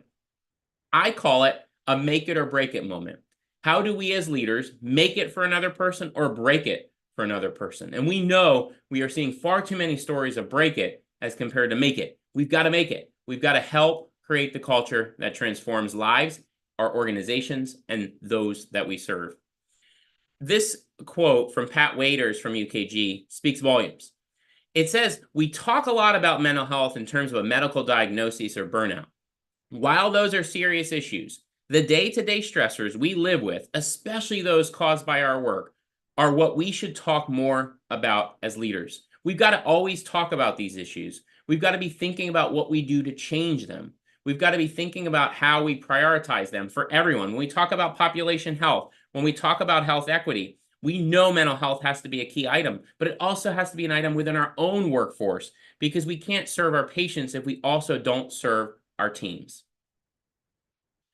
Similarly, in the report, it went on to say that life isn't all milk and honey. And when leaders open up about their own struggles, they acknowledge employees are not alone and that it's okay not to be okay. Authentic, vulnerable leadership is the key to creating belonging at work and in turn, the key to solving the mental health crisis in the workplace. As you take time to review Dr. Murthy's framework, I believe what you will see there is tremendous opportunity for us as leaders and as organizations to prioritize mental health and wellness in the workplace. And why this is important is that we know we have to take care of those that are in our care, our teams. And ultimately, through taking care of our teams, we take care of those that we all serve, our patients, our consumers. And so we have to truly understand this from a community, from a flock perspective. that we really have not only a duty, but also a responsibility to do all we can to support one another. And when we focus on it, we see the change and the impact that's there. For all of our HR folks that think about this, we can't just think about EAP. Yes, it's an important service, but this has to go above and beyond. This is talking about the DNA of us as an organization, how we treat one another, how we talk to one another, how we write an email to one another, all of the aspects of communication, how we interact with one another. All of these issues are certainly important. Happy to connect further on this at all times, and really appreciate the HITLAB for having these important conversations. No, this is fantastic, and really appreciate your time, and just a tremendous presentation. Thank you very much, Jeffrey, and looking forward to hearing from you in the future and all the great work you're doing. Thank you. You're welcome. Thank you. This is just great, and we're really lucky to have Jeffrey Roche from Siemens Healthineers online and giving us that background in mental health, and spot on with everything he's saying there. On that note, too, let's jump into HITLAB's own Riley Fink from the advisory services team, talking to Paula from Dama Health about the more around how to advance women's health using digital technologies. Riley. Thank you, Stan, and thank you, Dr. Setsoa, for joining us here today.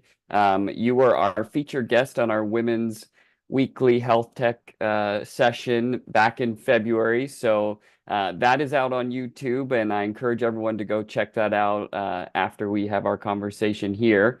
But for those who maybe didn't catch that, can you please give a brief introduction to yourself and Dama Health, and maybe focus on the mission and vision for Dama Health? Yeah, of course. And thank you so much for inviting me. So, hi, everyone. I'm a physician by background from Imperial College London, and now a co-founder of Dama Health. And Dama Health is in a very big, bold vision to solve the trial and error of prescribing in women's health. And we believe that the future of women's health is really personalized, which means taking decisions about health and really treatments that really take into account all individual factors about that patient to minimize side effects of treatments and optimize health outcomes. So very big and bold vision, as we are all, I guess, in the sort of health tech community, thinking really big about the future of women's health. Yeah, absolutely. And then what does Dama Health do, or how does it help patients and providers today? Yes, of course. So we're starting to tackle this big problem into actually smaller chunks. So we started with contraception trial and error, and we started with contraception because it's such a common problem. So nearly all women use contraception at some point in their life. And on average, we try 3 to 4 different types before trying and finding the right one. And in the meantime, as we are on the wrong one, we suffer from side effects. So things like mental health problems actually are quite common, irregular bleeding, headaches, things that really impact quality of life, health, also work and school as well. And it's really, really important, specifically for patients who actually use contraception as treatment for conditions such as PCOS, endometriosis, and other menstrual health problems as well. So our first product is actually a software platform that is looking at patient individual factors. It's around 150 data points to make the best recommendations of something that matches their lifestyle, their goals, their medical history, to find something that is most optimal to them. But actually, we're very committed to the future of this problem in terms of how can we predict who is likely to respond to contraception well, who's likely to develop side effects. So we are looking at biomarkers as well and genetic data as well to really be able to really tailor the prescribing and formulations and find the right match for the patient. So right now, the software platform is live in clinics, and we have patients using it as a decision support tool, helping them narrow down the options and find the right one.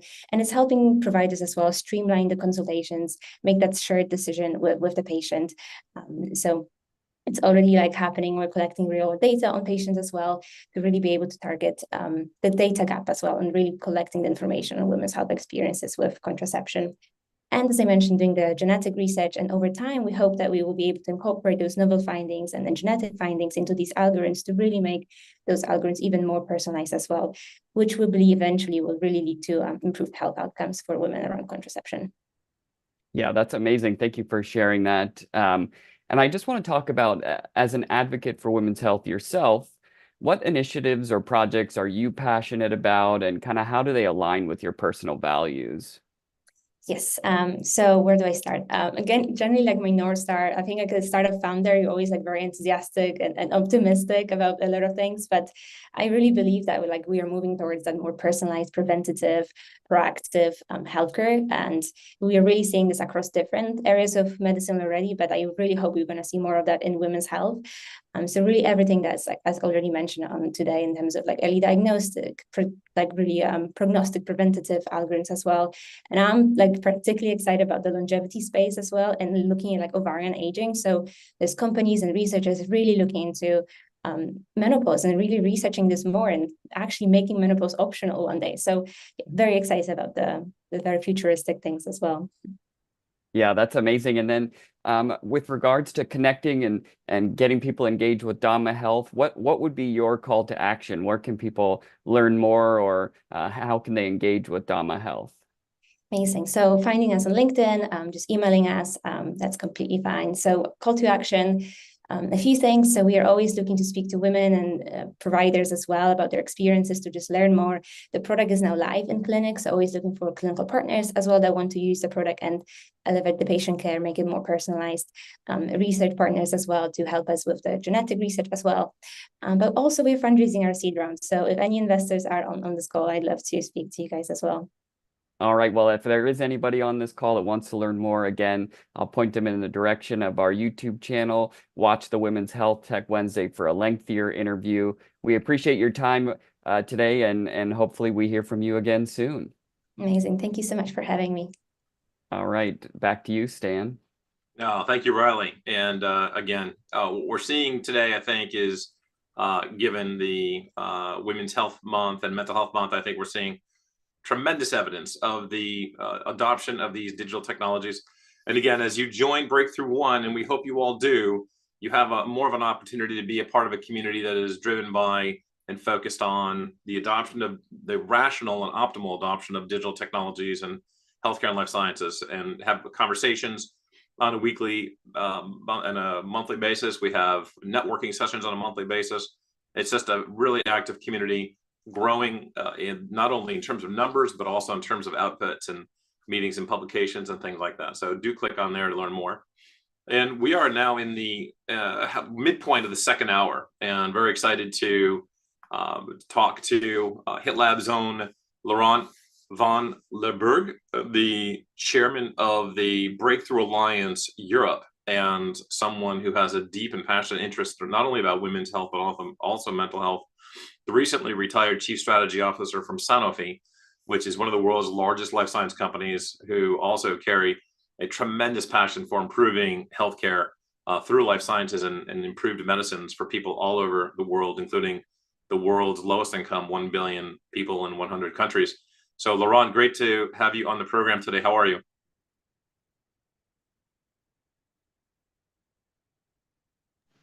Stan, do you hear me? Yes, there you go. All right, fantastic. Okay. So yeah, great. Okay, I'm very good. Thanks for having me in the program. Absolutely. No, great to hear you. Great to see you. So again, for the audience who doesn't know you, tell everyone a little bit about your background. Yes, so I've been 25 years in healthcare, actually starting in consulting, but then moved after 7 years to Abbott and went around the world in Europe, US, and Asia. Actually managed businesses, grew businesses, and being in emerging market, there is a lot of startups actually all across that were fantastic. It was actually a great time in emerging market. And then I moved to Sanofi for 8 years and a half, the last 3 years as a chief strategy officer. And last adventure, let's say the most recent, is moving to be an investor in digital health. In Europe, it's a bit of a crossroads for digital health, and I thought that having been in 4 corners of the world and pharma, I could bring something. No, and absolutely, and again, that's so exciting. You're absolutely right. It's digital health is at a crossroads across the world, and we just saw the HITLAB study, the FDA study that the HITLAB led last year, receive approval for the Curio digital therapeutics model, which is a women's health tech and postpartum depression digital therapeutic app that we saw just tremendous results from our own study of N = 147. So just if you could talk a little bit more about the landscape in Europe and the digital health landscape specifically, and where you see the growth for digital health, particularly in women's health. Yeah, I'll focus on women's health. As you know, I could be speaking about the whole landscape, but here I'll try to do a bit of a zoom. It's very interesting. Maybe 5-7 years ago, maybe it was a dream. Maybe people say, let's do something. Here now we get actually quite a large number actually of startups who reach this stage that I would call scale up, where they actually have some solutions ready. They start selling. They are ready for going beyond just one country. Everybody's always asking me, Europe, is it just one country? Can you really scale up, or you need to go to US? Actually, Europe is ready for that.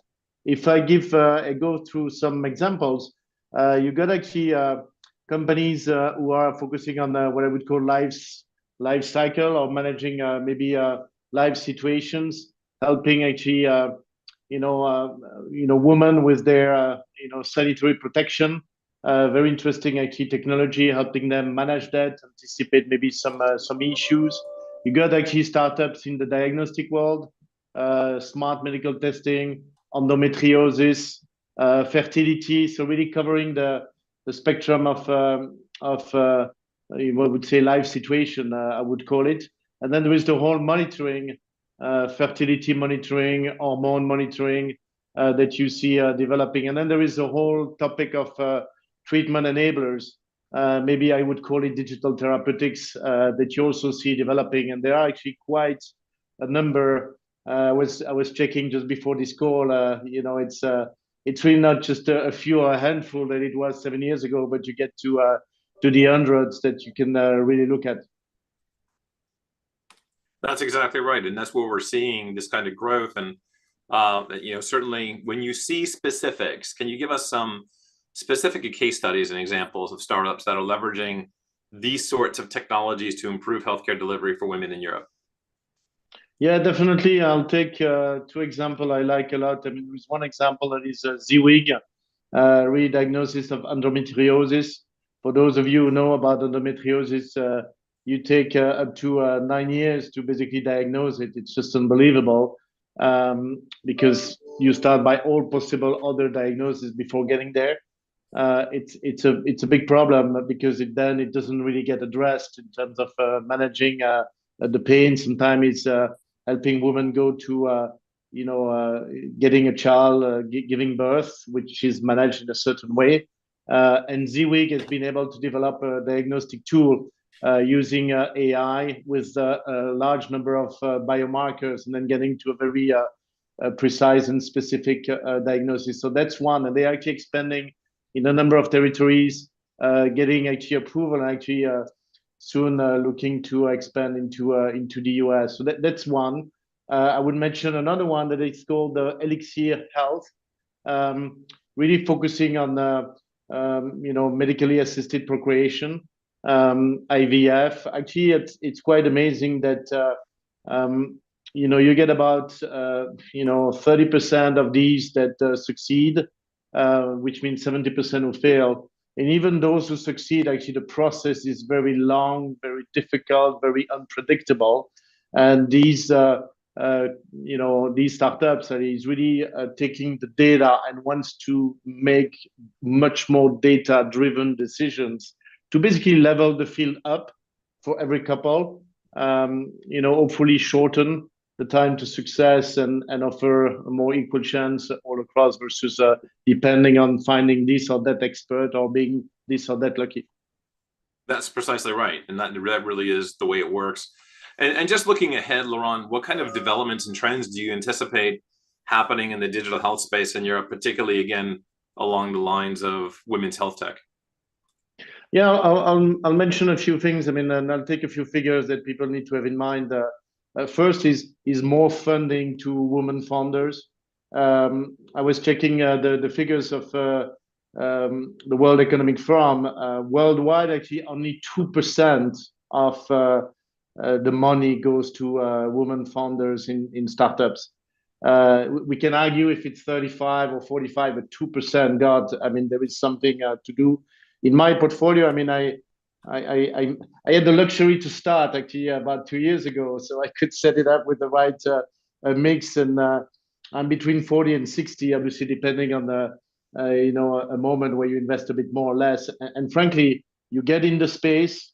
Also, about 50% of women founders startups, and you can find some very good ones. So yes, we need to go way further up from the 2%. So that's the first trend.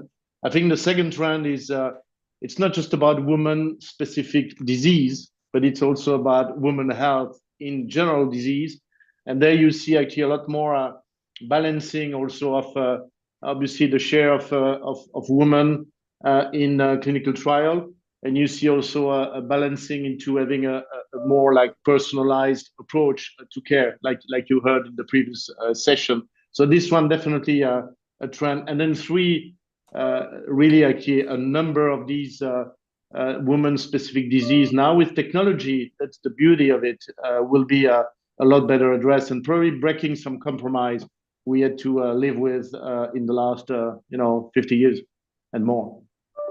Fantastic. And really appreciate your time today, Laurent. Know how busy you are, and looking forward to seeing you in New York City in 2 weeks at the New York City Health Innovation Week. Yes, I'll come for sure. Excited. Wonderful. All right. Cheers. Take care. Yeah, goodbye. And again, for those of you who are looking at ways to amplify your ability to join in the global healthcare community in improving digital health for life sciences and healthcare delivery, please do take a look at the Breakthrough Alliance board from an institutional standpoint, and then obviously the BT1 program for an individual standpoint. Lots of good things happening there, lots of amazing people that you'll meet, and lots of amazing people you can help. Next up, we are thrilled to have back our global fellow in digital health innovation, Zina Manji, one of the leading regulatory specialists out there, and just another amazing leader, Celeste Harrington, coming from the West Coast and right around the Bay Area, and from Microsoft, one of our big partners and the organization that'll be hosting the actual Digital Health Summit at HITLAB. So again, handing the virtual mic off to Zina. Zina. Hey, thank you so much, Stan. Really impactful sessions, very much inspired and energized. And I think a very good flow here. And I'm so happy to introduce Celeste Harrington. She's a global wellness and benefits manager at Microsoft, and she's got a tremendous amount of experience in this area, working globally and with different vendors, and really has seen a lot of changes in the workplace along the way. And she is also an entrepreneur herself. So I'm very happy to introduce Celeste. And Celeste, if you could say some words about yourself and also about your role. Thanks, Zina. I appreciate that. Hello, everyone. I'm Celeste Harrington. As Zina mentioned, I oversee global wellness and benefits at Microsoft, previously Apple, always in a global lens, which is, I think, really exciting to see what's happening in the landscape across the world, specifically for mental health. Previously, I oversaw other wellness benefits, so I have a nice understanding of well-being across the spectrum, from mental and emotional well-being to fitness benefits and outreach and preventive health. That's amazing. I mean, just what you've just described, really what it says to me, it's the holistic person who's involved in engaging with their health. It can't just be one area alone. So given that, what strategies have you found that have been most effective in implementing these global strategies that really, especially when it comes to mental and emotional well-being, where and with tech companies with diverse cultural backgrounds as well. So when you think about how to integrate the whole person, what have you found to be most effective? It's such a tricky question. Implementation strategy is one of my favorite phases of work. I love the implementation phase of a project. And I was thinking about this question, and honestly, I think it comes to communication. I don't think you can ever over communicate a benefit. And it's two-way communication. So understanding what employees need is really important. There's nothing like implementing a solution that they don't need or never requested or asked for and thinking that it fits the need. So understanding what your employees are desiring, what they're struggling with, and then finding a solution that fits that. and communicating it over and over and over again beyond the launch phase. People don't seek out a benefit until they need it typically. And so we want to make sure that any solution that's available to them is continuously served up as their life cycle changes, not only at their career, but also in their personal lives.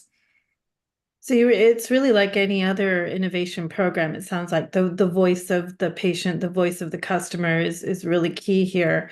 And so to that end, how do you approach vendor management? Because it sounds like it can be extremely complex, but you also, it appears, have to be somewhat precise in what you're going to select and recommend. So how do you, what's your approach? It's also another great question. It is complex, especially at a global scale. It's interesting, and it's in a really exciting time right now to be a vendor or a supplier and an employer going through an RFP or an RFI process where you're looking for that selection. It's really exciting because a lot of these solutions are becoming more and more tech enabled. And in the tech space where I'm coming from, that's what we want, right? We want these tech-enabled solutions that have online scheduling. As not innovative as that sounds, it is incredibly innovative to have online scheduling, especially in healthcare. And the ability to Zoom or Teams or have a digital solution for appointments, and whether it's therapy or coaching or medication management, right? That's something that we're continuing to look for in the tech space. And I think you had another lens part of your question, but understanding that it's not just the US lens, I think that's something that I'm always trying to correct myself and with my peers and colleagues, is that we have to consider everyone else who's investing in the solution with their time, right? Is it something that's going to be accepted in another country, in another culture? Especially because a lot of these solutions are US based. And so it's important that the vendor themselves understands who's going to be accessing this solution. Yeah, that's very interesting. And some vendors may be more experienced in certain areas versus others. So do you end up in situations where maybe you have several different vendors and not necessarily a global one, depending on the need? Yeah, it's my least favorite solution to have a patchwork, but sometimes you need that patchwork quilt to make it happen. I think that's kind of where those needs assessments come in. If you're say like the UK, for example, might have a really specific need for return to work for new parents that a US supplier that you already have on your books that isn't able to support. Then in that case, maybe you're looking for a local solution. There are definitely options in local areas globally. I think the bigger the company, the harder it is to manage all of those solutions. But if it's feasible for the company, I mean, go for it, right? I think that's the most important thing. And we talked about this before, Zena, about people want to access their healthcare, especially mental health care and physical health care in their local language, in their local culture. And so if you need a local solution, that may be the best. So given that and what you just stated in terms of global and local solutions, but at the same time, we're in a very high-paced environment, especially post-COVID here, a very different way of working now as well, going from remote to back to work to hybrid, which has, several different personal situations have emerged on what works best for people while working and engaging, but at the same time being able to live their life well. So have you experienced resistance, skepticism? How do you manage the culture of these situations given this point in time? Yeah, the environment is so interesting, and it's been so dynamic the last 4 years, right? We've all experienced a plethora of things, especially in the workplace. And the expectations have changed so much for the employee, right? Having to do your job, continuing those expectations, and do it from anywhere, from your kitchen counter, and then back into your office, and then back onto your kitchen counter, and balancing all these needs. And I think that's where it's important to find a solution that meets the employee where they are, whether it's in their kitchen or at their office, because with all this back and forth, we're finding it's hard for people to get away, right? To go to an office to have an appointment. And so having a really private and confidential experience, whether it's like texting or messaging through a platform so they can access their provider or coach, has been really critical. But also understanding burnout. You know, I gave a talk on burnout recently at another conference, and I was really shocked. I think that I have been in the space and a little oversaturated on the topic, and it was people are really feeling it more than ever. And so understanding that we can support folks from wherever they are, I think helps with that. Having that flexibility in their care and benefits is, I think, more useful than we know or understand or beginning to understand. Yeah, this is great. Well, thank you very much, Zena, and thank you, Celeste. Just an amazing opportunity to hear from two powerhouses in healthcare and digital health, and let's get them a virtual round of applause. Thank you, Celeste. Thank you, Zena. Thank you so much. And just remember, we're going to have a lot more of this type of conversation happening May 5 through 9 at the Microsoft Tech Center in Midtown Manhattan, Times Square, and during New York City Health Innovation Week. So please do take a look at registering and joining us there. And we are at the latter end of the second hour here, and very excited to have Nina Joshi talking to Kritika Parmaswan from VitalStart. For those of you who know Kritika, you'll know about her work in women's health. She's been very passionate, very motivated, very active in the community for decades now. And so looking forward to hearing this. Handing it over to you, Nina. Thank you so much, Stan. Hi, everyone. Super excited to hop on today and engage the lovely Karthika in a really engaging conversation about the work that she is doing at VitalStart. So thanks so much for being here today, Karthika. Yes. Hey, thank you so much. And Stan, that was such a warm intro. I really appreciate it. Amazing. Well, maybe as a way to kick things off, would love if you could share a little bit more and give us an overview of VitalStart Health and their current initiatives and projects that are specifically tailored to addressing women's health needs. Yes. So first, let me say I'm really grateful for this opportunity and wonderful to be here as part of this Empower Her Symposium. I think it's just such an apt name. At VitalStart Health, we are part of this whole ecosystem, and we're looking to provide delightful experiences as well as efficacy for women's mental health space, which is a $500 billion market with clear unmet needs. We have a platform that is VR assisted called Courage, that is totally reimbursable and provides help to mothers and women right from puberty to menopause. That's our goal. But we are beginning initially with maternity mental health, really having an engaging program, platform, and a content play. That is incredible. I love how you're kind of thinking about it throughout the spectrum from puberty to menopause. That's amazing.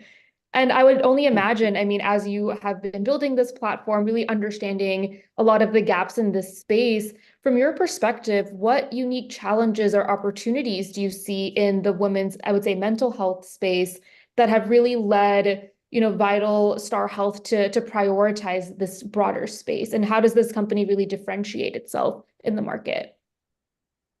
Such great questions, Nina. I mean, let's unpack this. Definitely. We all know, right, that women's health is completely overlooked. I mean, McKinsey has come out with that report that it's a $1 trillion opportunity. And largely, one large area that has been overlooked is mental health, whether it is for clinical studies, whether it is providing very targeted programs. I do get folks coming to me and saying that, hey, there are all these apps providing mental wellness. Why is it that you need this targeted app for women's health or maternity or reproductive health? And it's really because I've been through it. And I know a lot of women have been through this, and it's not the same. The challenges that you face, the nuances in this journey is completely different from what you're going through, say, having stress about your promotion or your interview is so different from stress about taking that genetic test. to see whether your child, your child that's going to be born is going to be all right. I mean, these are kinds of situations and things that you face that is completely different. Now, some of the key challenges, just moving into that aspect, definitely is ROI, being able to provide that clear ROI, being able to have those reimbursements, bringing this in an equitable, accessible way, which is a core part, and bringing this to the space without biases. And I think that's where technology plays such a big role in being able to do that. And then looking at this from the lens of vulnerability. I've personally been through postpartum anxiety for my firstborn, and I know the stigma, the discrepancies in the healthcare system. And people don't look at this from the lens of the mom really feels alone at times here as she's going through this journey. And how do you help her even as she's navigating this and her career and, the rest of her life? How do you go through this? So I think those are very, very clear, unmet needs, along with, of course, maternal mortality rates, other things that we know have been confirmed by the CDC.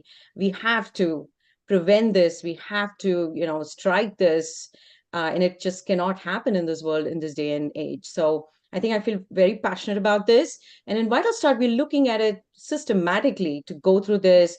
We've removed the barriers. We've, now made our program completely reimbursable, which is really great with a national reach. We're trying to cut through the time that it takes. It can take up to 17,000, 6 years.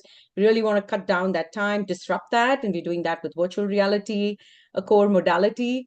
And then we want to also get this to more mothers. So we are doing this with non-VR and VR, so in a device agnostic way. Oh, wonderful. So I think those are all core areas that will impact this. Thanks, Nina. That is incredible. I definitely want to touch on the VR aspect because I'm very curious about that. But I just wanted to say, I think it's really powerful that you're really, speaking to how sometimes mental health tools and apps can be that one size fits all, and you're really being very personalized and specific to these moments in time. So I think that is really incredible. Wanted to kind of ask you a little bit more about some of the metrics or the outcomes that you're seeing or that you're measuring with a tool like this. Yeah, I mean, definitely having a measurement-based platform is key. That's very clear because we've seen a lot of measurements, phenotyping on the physical health side, but there hasn't been enough on the behavioral health side at all. And that's one of the things that we have developed is the Vital Start Wellbeing Profile, which is a longitudinal scorecard that'll then allow a practitioner to see how the mother is doing, what are those trigger points that a client keeps on falling for, and how can they be provided the right intervention at the right time. So we are doing that. We began with that platform-centered approach, looking at this problem from a clinician standpoint. I have to say our co-founder is a physician, neonatologist, and a professor at Penn Medicine. So he's brought that in, is being able to look at this from that lens of actionable data. And so that's ingrained in our platform, along with this wow content that, we've just done recent studies at OBGYN clinics that are showing 70% reduction pre and post a VR experience. And not only moms, dads came up to me and said, wow, I need this more than her. So I think what we want to do is have a technology that will not only help the mother, who is the center here, but also the partners and the caregivers, others in this space, so that we can have a very cohesive journey for the mother or the woman through all of this. I love that. I mean, there's that saying that it takes a village. So I like that you are including the village as a part of this. Yes, I agree, Nina. And I think it's so needed in this day and age because, we are all very close-knit families and we need that support, all the support we can get. 100%. And now I really want to get to the juicy part and pick your brain around the role of VR. So curious about, this technology. How do you kind of see it being implemented right now with the product, and where do you see it kind of going in the future as you continue to develop?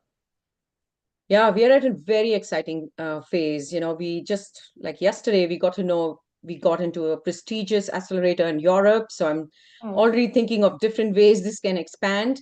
We've got connections with employers, and employers as well as payers who are helping us get to employers. We have got a letter of support from a large health system in California. we're working on this enormous grant called PICORI, which is patient-centered research with the Perinatal Research Consortium that includes academic centers like Columbia, Rutgers, Mount Sinai, St. Peter's, and so many others. And the founder of Stress Inoculation Training, Donald Mishenbaum himself, is going to be consulting with us. So it's all very exciting. Yeah, thank you, Nina. We're actually launching a group coaching program that has VR as an add-on. So you can just start virtually for mothers, perinatal group coaching, because we have taken that preventative stance and we want to prevent postpartum depression. That's our goal here. So we've started that, and that's because women have told us that they want a group, they want that peer support. So we're looking at this from that lens of, really meeting them where they are and taking this forward. And really looking at what's next and why I like to say we are the future. The Gen AI race is on. Oh, the Vasa one really threw me off there. Having the Mona Lisa sing. I mean, I can see this translating to so many different things, even in mental health and wellness, right? I mean, you can have a coach, your personal coach, and so on. But what I see is going to happen next, or what I'm thinking strategically here, is that it's going to flatten out because there are all these key players going after similar things. Right. And just like the cloud technologies flattened out, the same thing is going to happen with Gen AI. And then what's next? It's that patient engagement. How do you get the patients to come in? How do you get them to adhere? And that is where technologies and platforms like ours are going to be pivotal. Because with the VR, and I get this again and again, it's that wow factor. Is that feeling that, wow, I'm not going to have to do this mindfulness for half an hour. Here, I'm going to sit for 7 minutes and I'm getting that same thing. And you get into it much faster. And, that stigma or any of these other things that you have to overcome with the millennial generation, especially, there's none of that. So I really see, and studies have proven this, there's a body of evidence showing VR being much more, great at adherence and patient engagement. I think that's where this modality is really going to play a key role in differentiation. And we look at it the same way.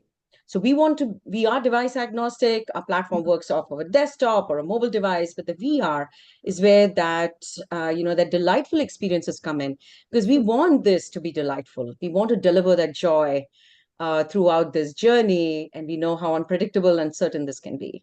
So that's 100%. what we're going to be doing. I love, and I really like how the VR component is optional. So it is kind of easing folks in that may not be as comfortable and really kind of designing for all. So I like that was kind of the approach that you took. Yeah, thank you, Nina. Yeah, it's the land and expand strategy, like I like to call it. We want to get people in and then see how they can get used to the VR and try it out. And we're seeing a lot of interest. I mean, I was just at this large health system a week ago, and the nurses were so wowed. It's like, they were like, we'll do anything this takes to help you get this to patients. They literally told me that, and that was so motivating. We are raising up, $2 million round now. I do have soft commits for half of that, and really looking now to have folks who will support us and be there for this next big thing that's going to arrive really soon. That's amazing. I'm crossing my fingers for the raise, Karthika. That is incredible. Yeah. And as you're kind of going off of that and thinking about the future, what are some other kind of key areas of focus or initiatives that are on your mind for Vital Start? I know you mentioned group sessions for folks. Is there anything else, any particular area of interest that you're kind of exploring too? Yeah, that's a great question, Nina. There's a lot to do. This feels like a, limitless area, women's mental health.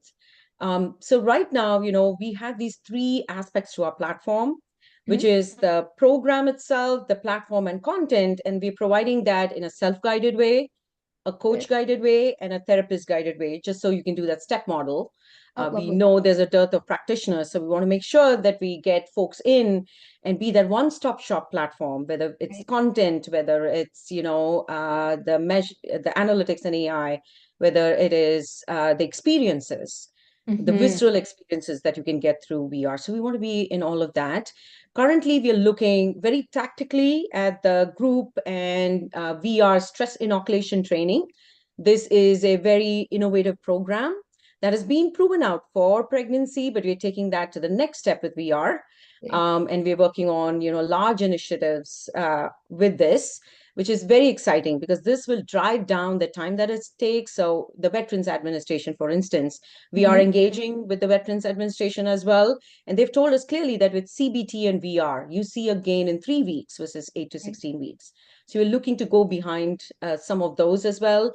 So really looking at driving this forward with partnerships, building stickiness, going beyond psychometrics into physiometrics and phenotyping, because it's clear that just the software is not going to be a differentiator anymore.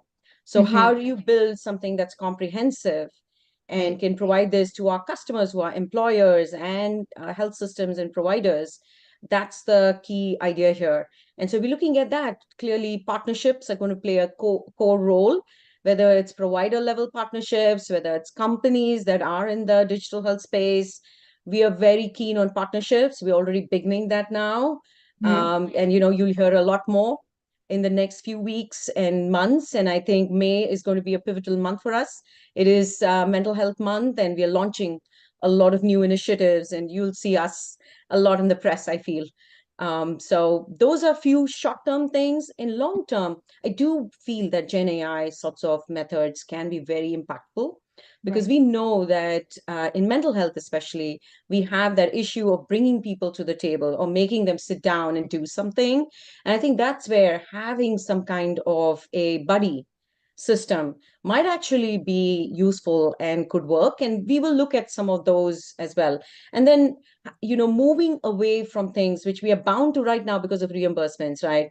Of having using self-reported outcomes, filling out surveys and so on. We want to move out of that and use tech to figure out through computer vision and so on. It's already out there. I think it's just not reimbursable yet. So how do you incorporate new technologies to make this comprehensive, drive down the time, and make this become very equitable? We do have this vision in this decade to impact 1 million families. And I feel we are well on our way, and we need everyone's support to do this. That is amazing. And I realize that we are at time, but thank you so much, Karthika. I think you are just really speaking not only to the incredible work that's being done, but really to the power of community and being able to kind of achieve great things. So I really appreciate you taking the time to share more about VitalStart with us.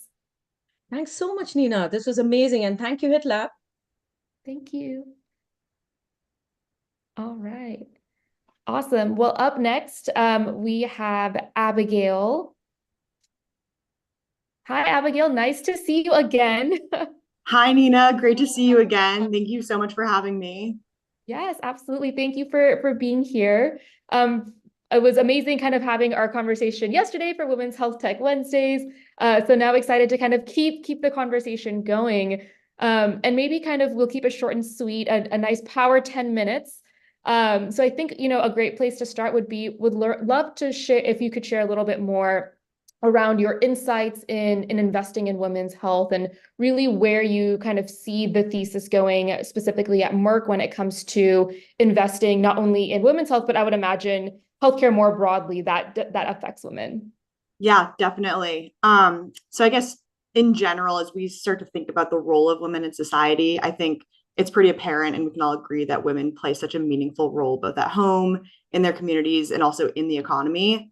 But we talked about this a little bit yesterday, but I read a stat that really blew my mind, that women spend 25% time in poor health than men, which means that the average woman will spend about 9 years in poor health. And then if we think about the implications of this on society, that affects not only her, but her ability to be present and productive at home and in the workforce and in the community. So I think for me, and just in general for society, we need to really recognize that healthy women mean a healthy society, and that closing this women's health gap can have a huge ripple effect. So if we think about, women can participate in the workforce, they can earn a higher income, they can lift their families out of poverty, and allow more women to provide for themselves and their families. I think, it clearly is an area that deserves more investment and also deserves more awareness.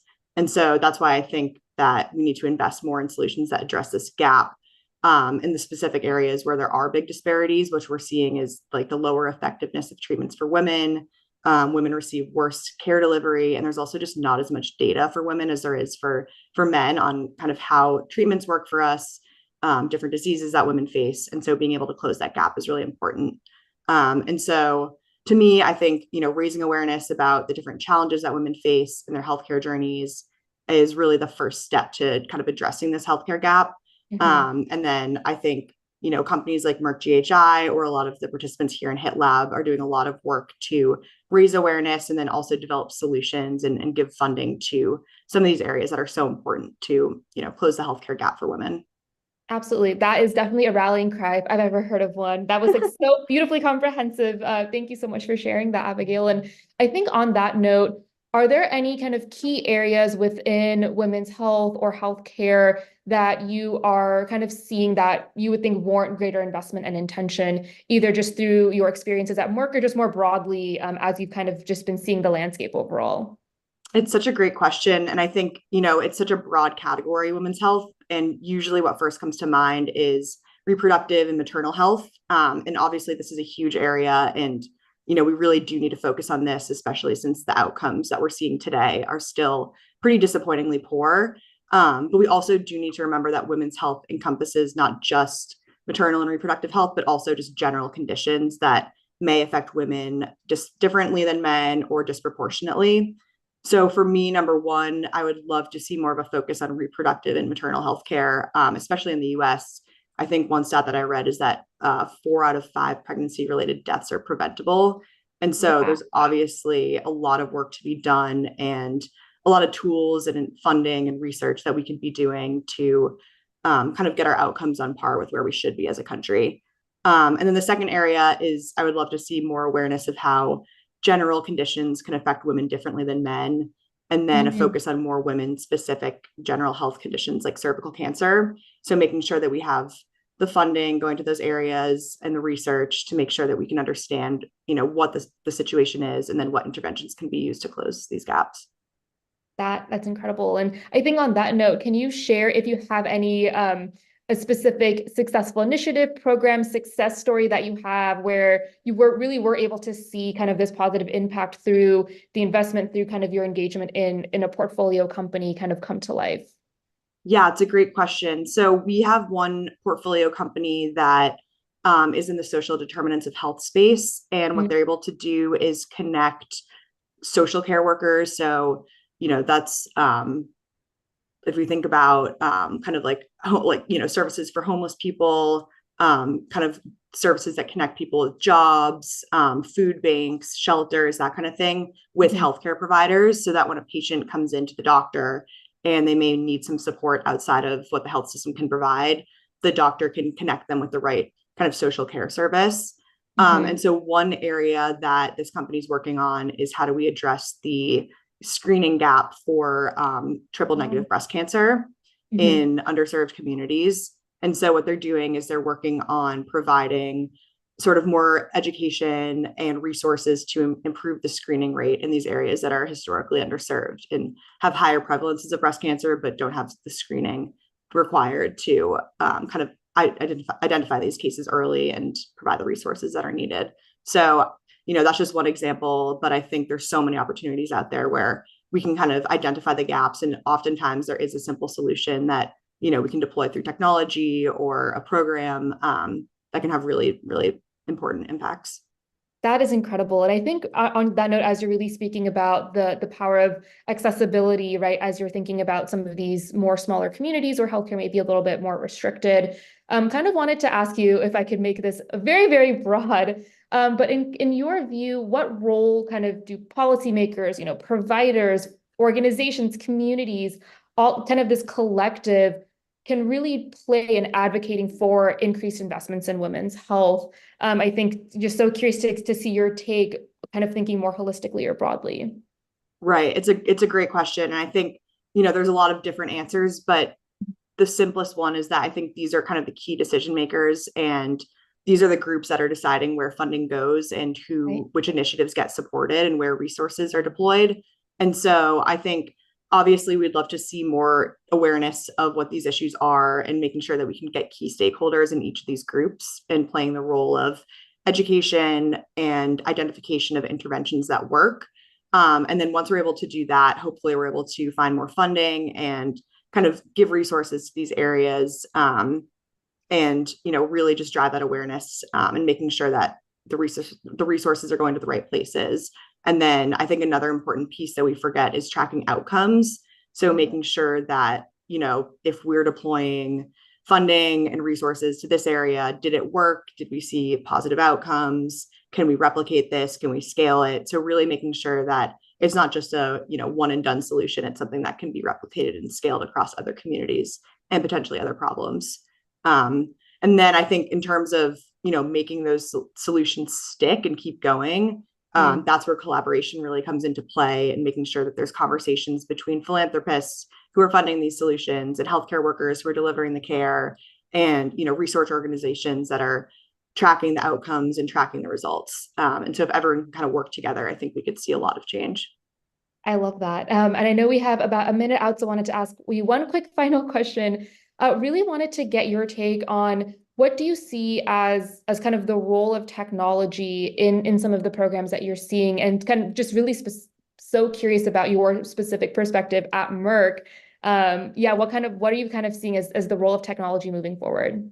Definitely. And this is something I'm really excited about. I think, right now with the emergence of so many tools and, data collection platforms and analytics platforms, we're really able to collect more data on what's happening. And then we can parse through it and understand what the results are and what are the outcomes. Mm-hmm. And so to me, I think this is a way for us to really, be better at gap identification, and then also better at understanding which solutions really work.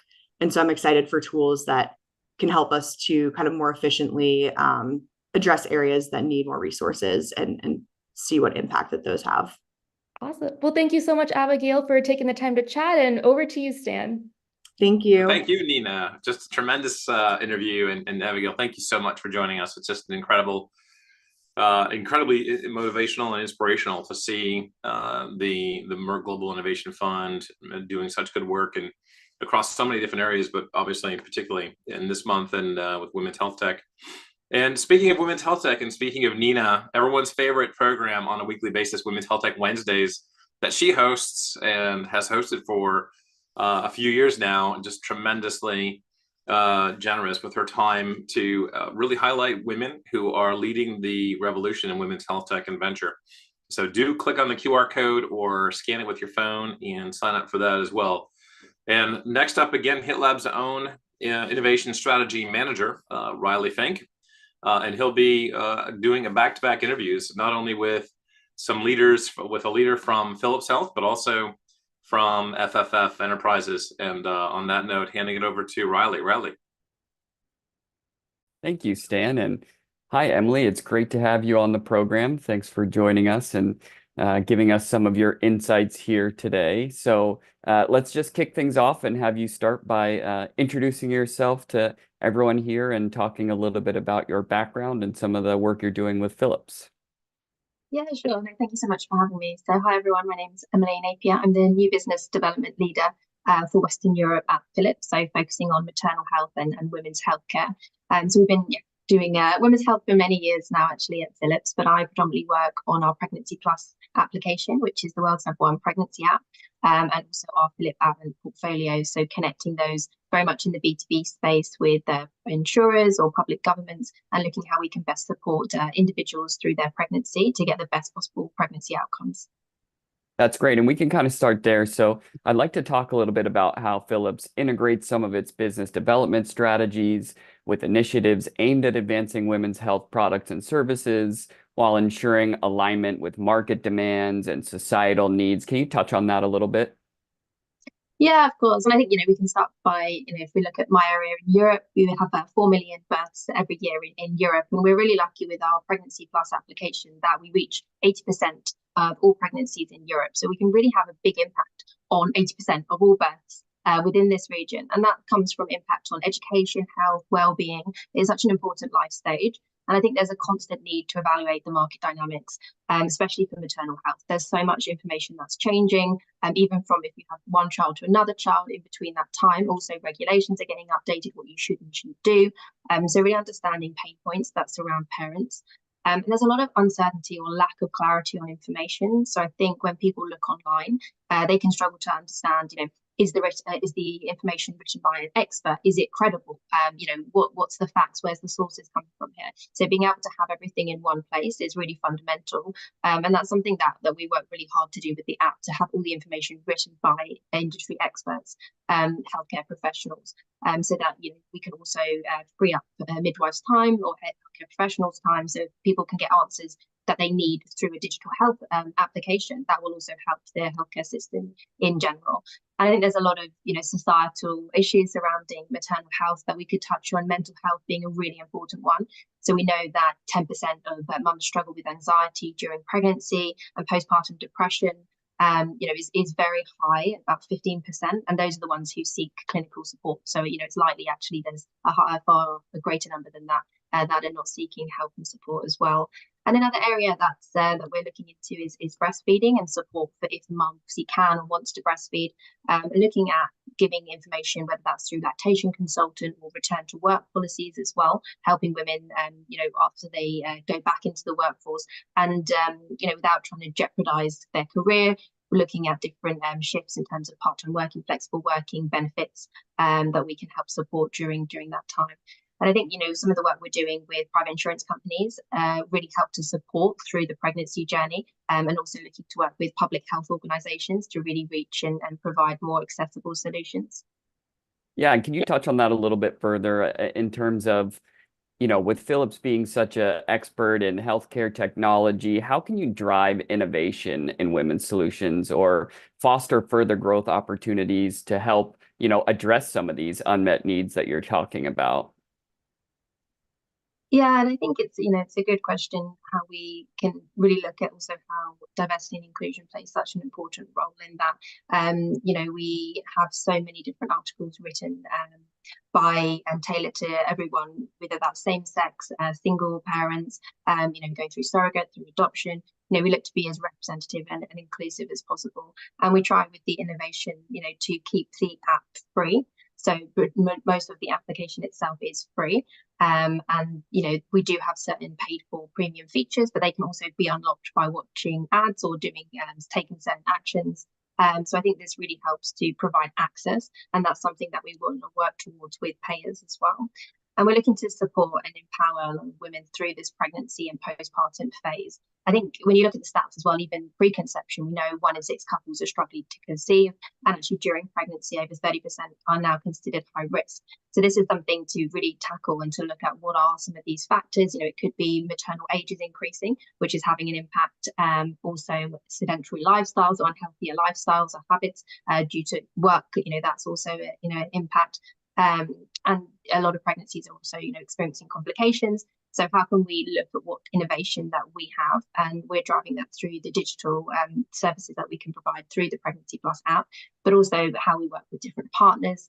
So we have a lot of partners, NHS in the UK, March of Dimes in the US, Bill and Melinda Gates Foundation, CDC, and different charities. And I think having that expertise and resources that help to complement really drive some of the unmet challenges that we see.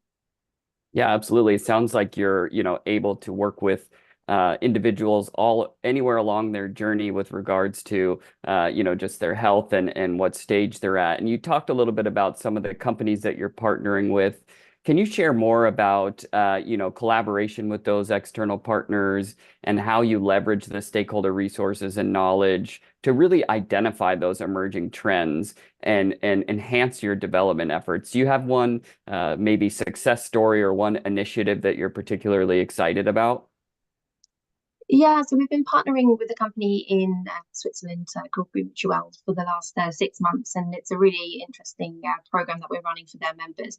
And it's very much customizing the journey to take these individuals through, because we know that a lot of people actually don't realize the benefits that are provided for them, so that they're paying through private health, but actually not utilizing a lot of benefits. So 70% of people, for example, in Switzerland, didn't know they could get a breast pump reimbursed. So we're able to give that information through the application to people and then take them through a journey of how they can do that and then get a discount of the Philips products as a result.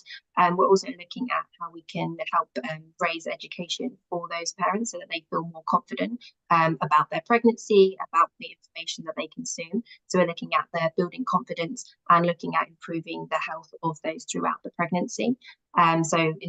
Looking into the future, obviously how we use that data, how we can look at health economics will play a really important role. But we know we can help providers with building brand satisfaction, with building loyalty, with building happiness. So we're really looking at the customer overall experience and how we can tailor that. At the moment, we're 6 months into this program, but the results are fantastic. And we really hope to continue and to extend that partnership. That's a great segue, and we'll have this be our last question. But how do you measure success? You said that you're getting results in and you're looking at the impacts. In what ways do you look at something and measure its performance and say, all right, this has been a successful endeavor? Can you describe that a little bit more? So yeah, it really depends on what kind of programs that we're running. If we're looking through the digital tools, it can be through app utilization. So obviously, if we're creating specific content with a partner, how many times are people looking at that, clicking on that, engaging on that versus our benchmarks? So we want to make sure that the information that we're providing people is useful and valuable and ultimately going to improve their education or their health in some sort of way. So I think, definitely utilization of resources. Lowering the cost of care is such an important aspect when it comes to maternal health care, particularly for public governments. So that will be something that we look into and deep dive further in the future.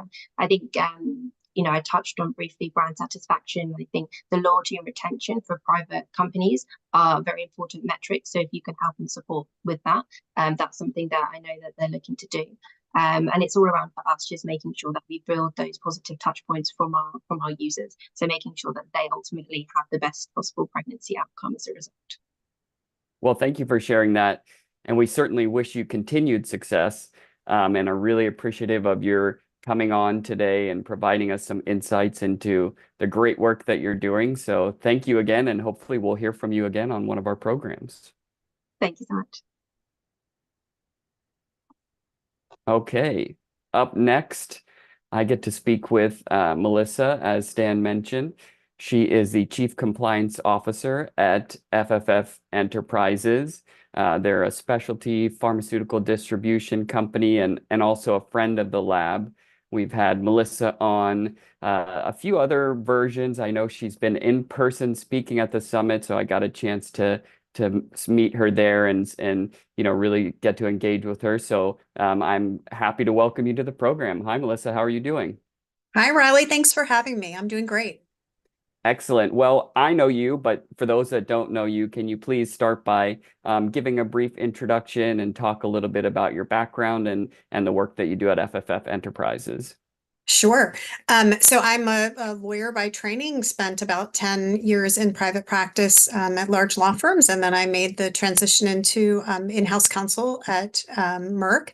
And after working for them and another larger pharmaceutical company, I moved to FFF Enterprises as their Chief Compliance Officer. And, throughout my career, I've been able to have the good fortune to work on projects that related to women's health, whether it was products that were specific to that or Merck for Mothers, which I worked on when I was at Merck. And, really sparked an interest that I have in kind of, maternal health and well-being, as well as, just female health in general, and recognizing that it's important. And I think a big piece of that is mental health that is unfortunately not given the attention that it deserves in this country. Yeah, absolutely. And we always appreciate when we get FFF folks on our program. So thank you for being here. And what we're going to talk about today is around leadership. It's around, compliance. It's around, communication, teamwork, partnership. So let's start with, talking about the leadership piece. So in what ways can creative and solution-oriented leadership approaches be utilized to address some of these women's health concerns in the workplace, and looking at both short-term needs and long-term needs for business sustainability? I think the first step in that is to make sure that there's open lines of communication. It's really critical for leadership to understand, how their employees are feeling, what issues they're facing. And so there needs to be an ability for employees to share those feelings up the management chain, for management to be interested in understanding that, as they craft policies and think about how they're going to treat their employees or how policies might impact their employees.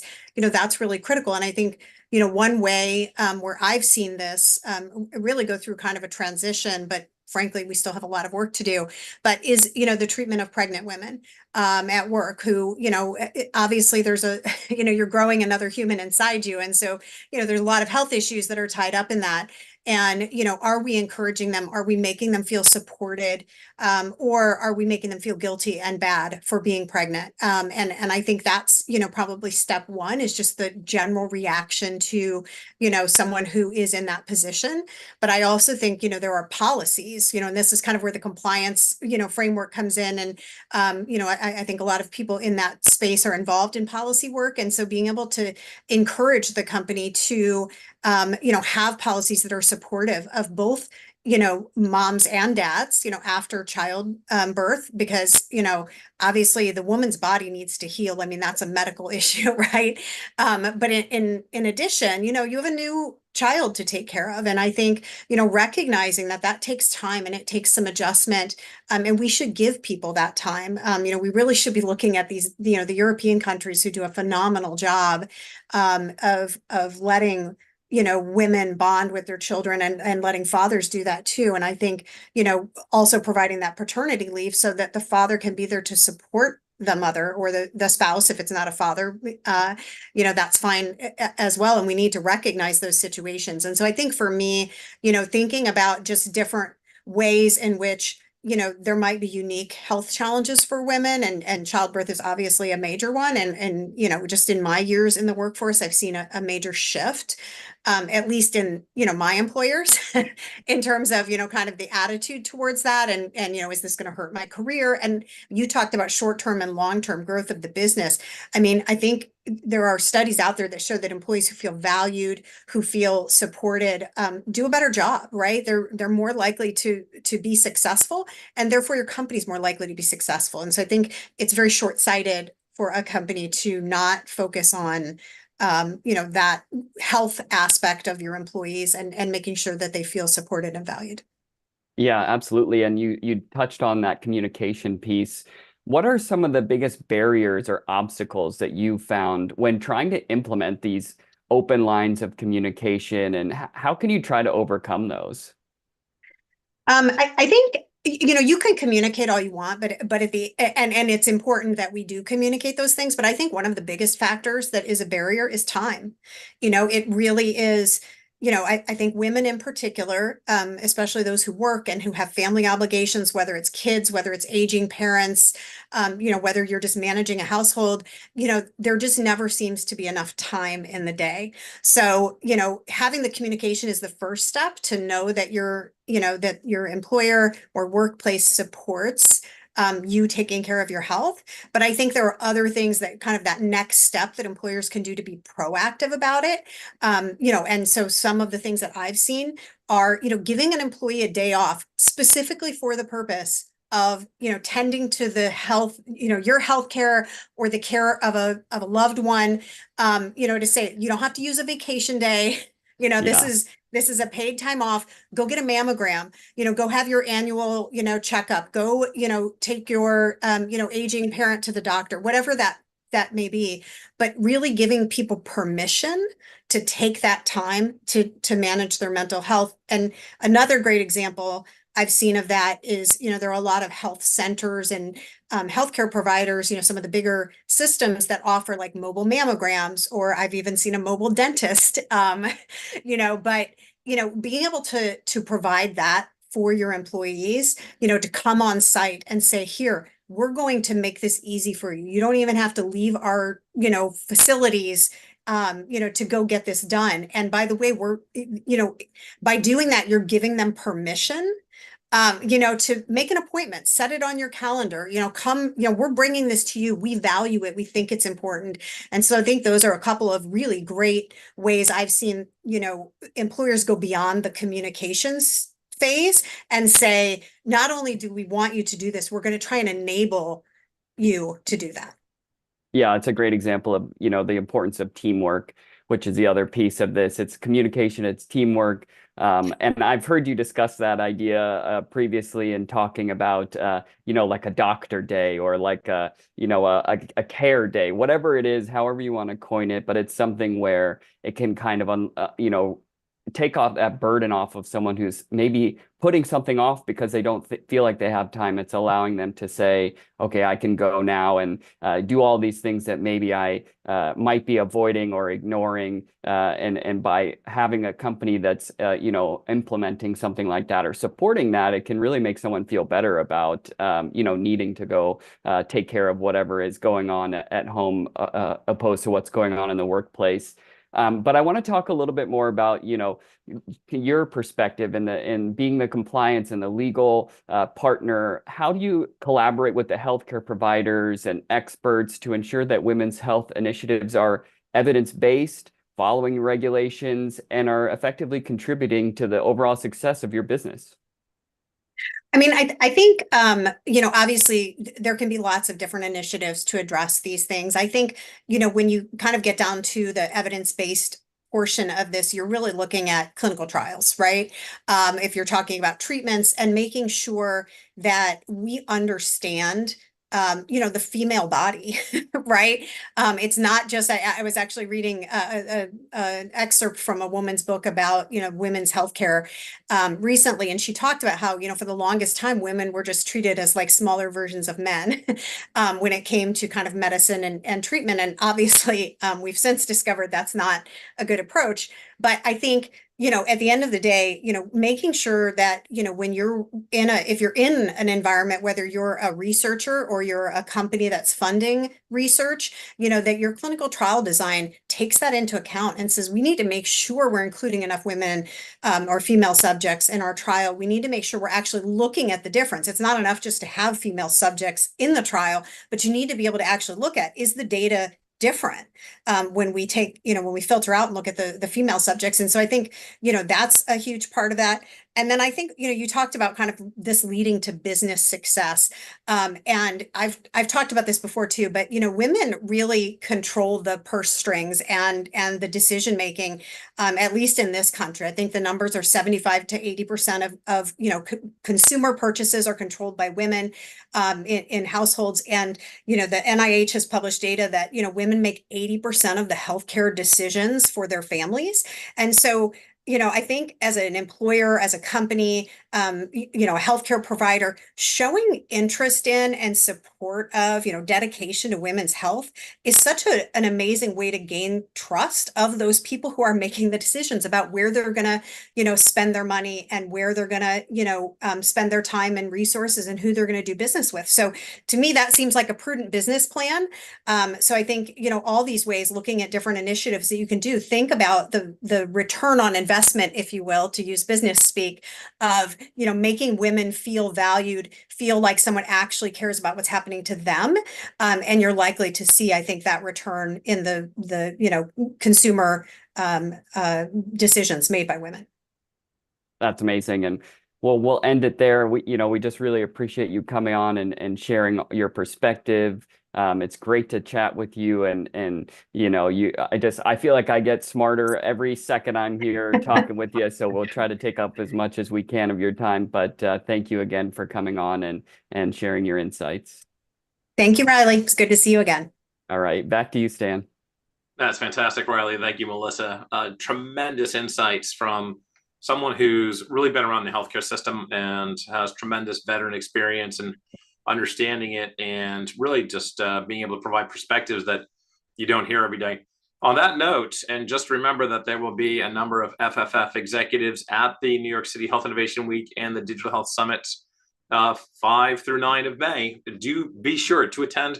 And when you click on that link, also look for the Federal Health Innovation Day. We do want to let everyone know on this channel that one of the biggest days of the year will encourage people who are looking for federal health money to come to Lower Manhattan on Friday, May 10th, as a part of the New York City Health Innovation Week, particularly if you have a startup or if you're looking for some kind of research money, small business money, startup money. We have leaders coming from the FDA, from the HHS, CMS, from ARPA-H, from all across the different SBIR, SBA organizations to effectively provide everyone from the New York City ecosystem a 101 on how to apply for and win grants and loans. So please do look at that QR code carefully and look for the Federal Health Innovation Day. We are in the last half hour of the April Digital Health Symposium, and we are thrilled to have with us next Ebony Travis-Titchener from Boston Scientific. And again, very much like Celeste from Microsoft earlier, she's on the employee benefit side, and she's going to talk about a lot of the challenges that folks on the employer side are seeing in the landscape. And I'm going to hand over the virtual floor to you, Ebony. Wonderful, Stan. So great to see you. Hi, everybody. Well, let me share my screen here with you all. Let's see here. I had it, and now I just totally lost it again. Well, just when you think you got it all set. Okay, here we go. All right. Yes, thanks for the laughter. I need that. You know, we need laughter in our lives, right? I love it. No stress, no pressure here. We got this. All right. Well, hey, everyone. Thanks again, Stan, for this opportunity. I really, truly appreciate this. I'm Ebony Travis-Titchener, Director of Global Wellbeing and HR Employee Policies. And today, we're going to explore how we can collectively support women's health and mental well-being, focusing on empowering, engaging, and enhancing our communities. In a world where health disparities persist, it is crucial to focus on the specific needs of women who often face unique challenges in accessing quality health care. We are addressing critical challenges at the intersection of women's health and mental health, as well as their mental well-being. Our research reveals some concerning trends. And granted, we know we've made some strides, but there's still plenty of areas for improvement. Wouldn't you agree? Let's look at some concerning statistics. An estimated 264 million people worldwide have an anxiety disorder. Women are nearly twice as likely as men to be diagnosed with an anxiety disorder in their lifetime. And in the past year, we've shown that anxiety disorder was higher for females at 23.4%. Than for males at 14.3%. Moreover, women in the lowest income brackets are 40% more likely to experience depression, yet they receive 60% less treatment. Now, these figures are not just numbers, everyone. They represent real barriers that hinder many women from receiving the care that they need. And additionally, 10.4% of women are grappling with depression. And it's a significant mental health concern, further intensified by hormonal shifts during reproductive events like menstruation and menopause. Look, these hormonal changes can provoke pronounced mood swings, depression, and anxiety, impacting overall well-being and daily functioning. Understanding and addressing these factors, it's so crucial for effective mental health support and treatment. Turning to disparities in mental health service access, the data we research, it highlights major gaps. In rural areas where nearly 20% of the population lives, only 9% of psychiatrists, for example, and 16% of psychologists practice, therefore underscoring a critical shortage of mental health professionals. And furthermore, uninsured women are much less likely to access services compared to their insured counterparts, 11% versus 35%. You know, income level also affects access to care. Women in the lowest income bracket experience depression at a rate of 40% higher than those in the highest income bracket, yet they receive 60% less treatment. And pause there for a moment. This data that in this research that we've gathered here, it comes from some credible resources that you can see there below.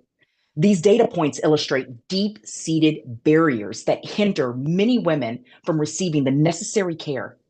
And again, it underscores the systemic reforms to ensure capable mental health services for all women, irrespective of their location, insurance status, or income level. But by addressing these issues, we actually aim to enhance both the mental and physical health outcomes for women, transforming lives and ensuring a better quality of life. It's not just about improving healthcare. It's about making those lasting changes that benefit everyone. So how can we bridge the gap? What could we be doing? I want to direct your attention to the critical intersection of mental and physical health in women and the barriers that keep many from receiving the care they need.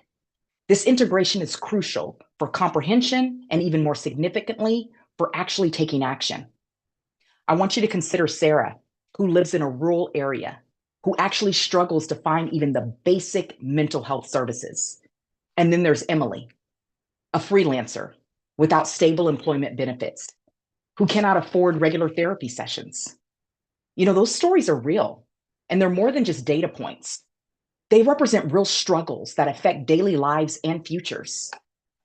Let's recognize that mental health is not separate from physical health.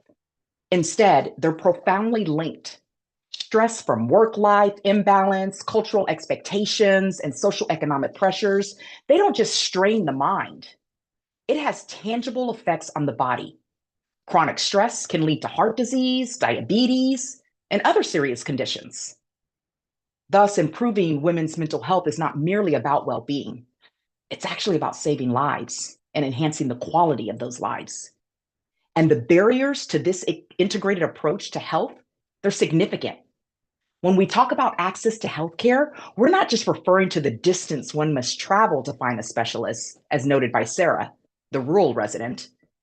We're talking about the affordability and the comprehensiveness of care, which Emily, the freelance worker, she points out as a major concern due to the cost of treatment. And let's take some of the insights from earlier and apply them here.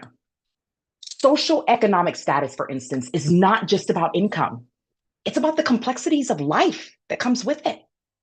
A woman living in poverty may face stigma when seeking mental health services, or might be unable to take time off from work for therapy or medical appointments. And similarly, cultural norms and the push for work-life balance directly influence mental health. And these aren't abstract concepts, but everyday realities that can lead to anxiety and depression, which in turn takes a toll on our physical health. And addressing these requires more than just healthcare reform. It requires change. And moreover, when we discuss social support, limited healthcare, and past trauma, we're actually delving into the psychological barriers that prevent women from seeking or receiving effective treatment. A woman who lacks a support system is going to suffer silently. And without that proper provider training, her struggles, they'll go unrecognized. So in essence, bridging the gap in healthcare means creating systems that are not only physically accessible, but also culturally competent, stigma-free, and financially feasible. It means ensuring that women from all walks of life have the support and resources they need to maintain both their mental and physical health. So as we move forward, let us remember that these are just not individual women's issues. These are societal issues that affect us all. Our collective health and prosperity depend on our ability to support the well-being of every member of our society. And together, we can bridge the gap. We can create a world where mental and physical health are understood as a single intertwined thread in the fabric of women's healthcare. A world where the barriers we've discussed are dismantled for the betterment of all. So we have to continue to have these conversations. But most importantly, we've got to take action. We need to empower, engage, and enhance. We've got to educate women about the importance of mental health, build those supportive communities, and advocate for inclusive policies. Because every single one of us can contribute by supporting local mental health initiatives, promoting workplace well-being, and pushing for healthcare reforms. Because together, we can make holistic health a reality for every woman. Thank you.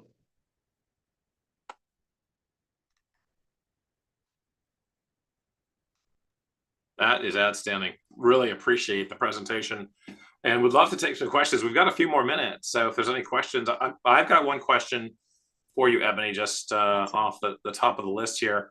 And they're wanting to know, what is the future of what you're talking about? What is the future of women's health, particularly when you talk about large employers, employer benefits programs? Where do you see this heading for digital solutions that large employers can sponsor in women's health area? You know, I see a lot of organizations starting to take action on that. I see them starting to dig deeper, create opportunities to where, you know, policies are changing. They're recognizing the needs of their workforce, you know, most in particular are women. You know, I see organizations starting to leverage the technology, offering more benefits in order to meet people's needs inside and outside of the workplace. You know, I can't sit here and tell you that everyone is on the same path or going down the same road, but I wholeheartedly believe, you know, even like an organization like ours, that we are taking all the right steps to ensure that we are recognizing the importance of women's health. That's fantastic. And what specific apps have you seen in women's health with large employers really growing in adoption? Gosh, you know what? I can't tell you off of the top of my head, to be honest with you. You know, at the moment right now, I deal a lot more with like our well-being strategy. So I'm really not down in the benefits, you know, as far as the offerings. But what I can tell you is that, you know, when we think about mental health, for example, we are offering now Spring Health.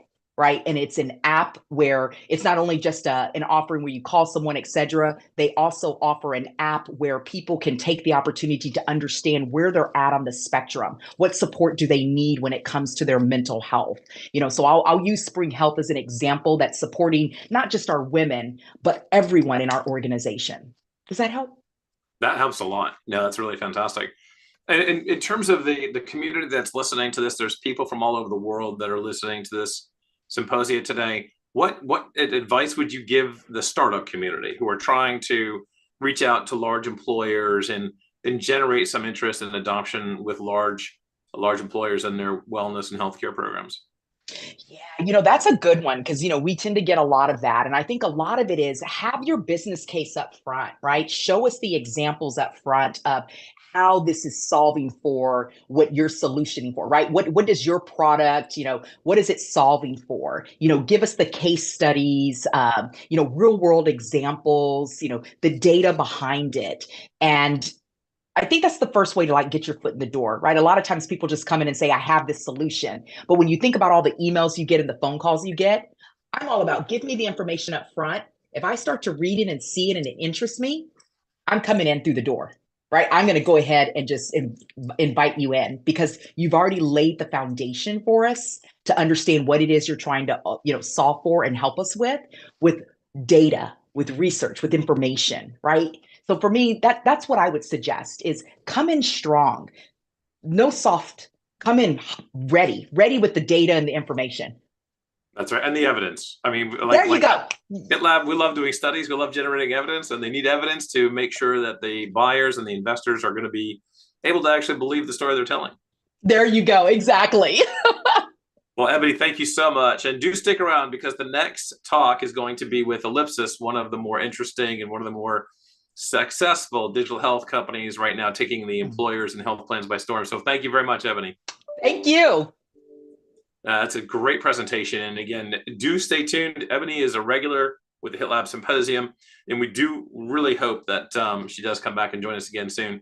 Next up, again, HITLAB's own Riley Fink from our advisory services group is going to be interviewing Nina Roth and Melissa McCool from Ellipsis Health, one of the revolutionary digital health companies that are seeing tremendous adoption across payers and employers. So Riley, handing it over to you. Thank you, Stan. Well, it's my pleasure to speak with Melissa and Nina. Welcome to our panel discussion here. Melissa is a former behavioral health startup founder, psychotherapist, and the chief product officer at Ellipsis Health. Thanks for being here. And Nina is the director of client services at Ellipsis Health She has a master's of public health and is also the former coordinator of the Women's Health Tech Initiative at HITLAB. So welcome back. Ellipsis Health is a healthcare technology company that has developed an AI-generated vocal biomarker technology that uses voice for earlier and better identification, assessment, and monitoring of clinical anxiety and depression. So to start, what are some of the common mental health disorders that disproportionately affect women, and how do factors like biological differences and stages of life contribute to these disparities? And we'll start with you, Melissa. Yeah, well, thank you so much, Riley, for inviting me and Nina to be here with HITLAB. It was so interesting hearing from Ebony, and I learned a lot about that. And one of the things I know Ebony talked about is, mental health is a societal issue, but it's also something that very much impacts women's health. And interestingly, women are twice as likely to experience depression and anxiety as men, and 10 times more likely to be impacted by eating disorders. And they also experience PTSD and stress-related issues more than men. If you look at like a woman's lifetime, there are different points and inflection points at which women are more likely to struggle with mental health issues, starting in adolescence. And going into like the peripartum time when women are pregnant and postpartum. And postpartum depression and peripartum is something that Ellipsis Health, we're very passionate about. Women are struggling often with anxiety and depression. And we know that's such an important period of life because when women have depression and anxiety, they're less likely to bond with their babies. And it's a very, very stressful time where you're not getting much sleep. We also know it's really hard to identify people. Right now, currently, women will go through and they'll answer questionnaires, but often we don't want to answer those questionnaires. And that's something where Ellipsis Health, we're really using vocal biomarkers, able to help people who are maybe struggling to raise their hand that they're suffering. The other really interesting period of life that women experience is the peripartum or the perimenopause and menopause period. I know that there are companies now who are focusing on that, but that's pretty recent. And women experience a lot of different symptoms during that time. If you talk to any woman over the age of 45, ask her how she's sleeping. There's like the 3 a.m. club where women wake up and then you're not able to sleep. So it's hard to concentrate. You're more likely to be irritable, mood issues. And what I found is that doctors often don't necessarily focus or know a lot about that period of time. They're just like, well, it is what it is. So women are often left to sort of try to figure out what's causing what. And I think that can create a lot of, mental health issues during that time. Nina, is there anything you want to add? Sure. So first of all, thank you for HITLAB for putting this event together that focuses on the mind and body connection.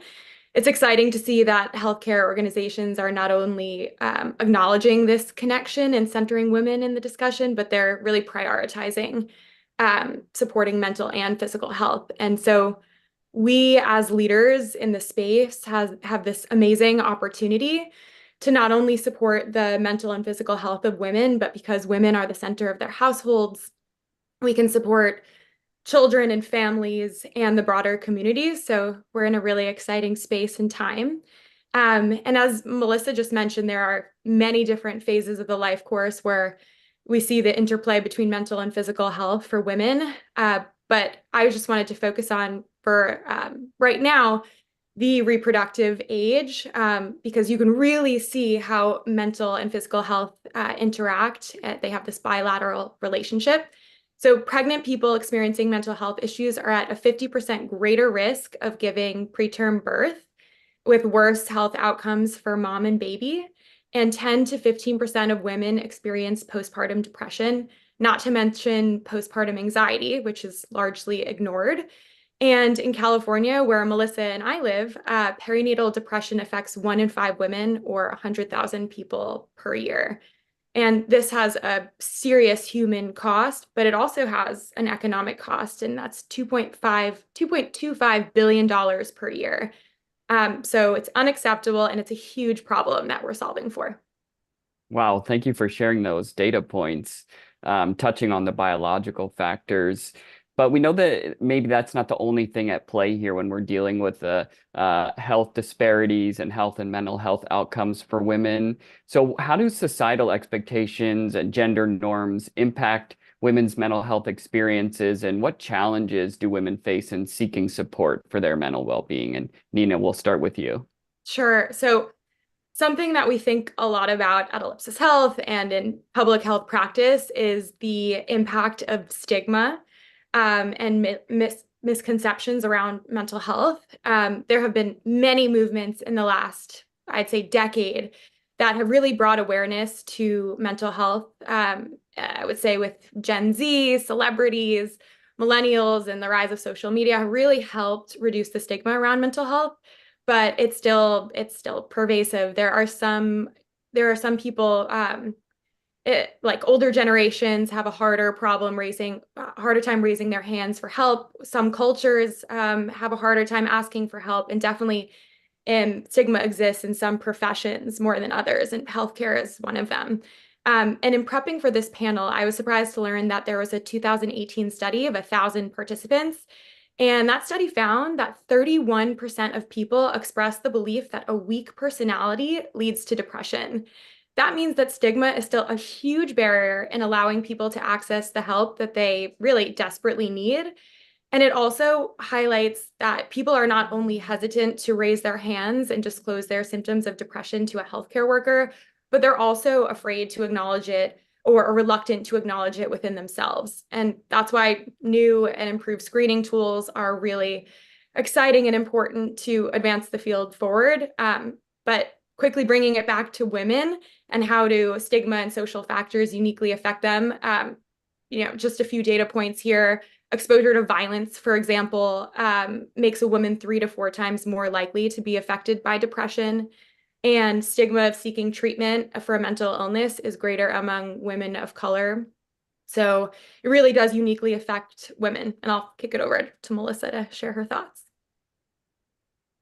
I think you're right. Absolutely, Nina. I think the biggest barrier to people getting help for mental health issues is this internal barrier that something's wrong with me. And I think when you're going through it, there's sort of a fog. And that is something that I've noticed as a therapist, that we force people to overcome that barrier as opposed to normalizing it. This happens.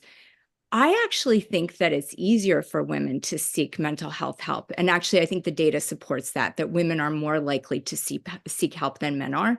And actually, women have more support around them. They're more likely to have close friends and a community of people around them. So I think in that way, it's more helpful for women. One thing I want to point out, though, is society, that I think it's important to focus on, or at least highlight, and I think we'd be remiss if we didn't highlight, is the mental health impact that has happened over the last few years in light of Roe v. Wade being dismantled.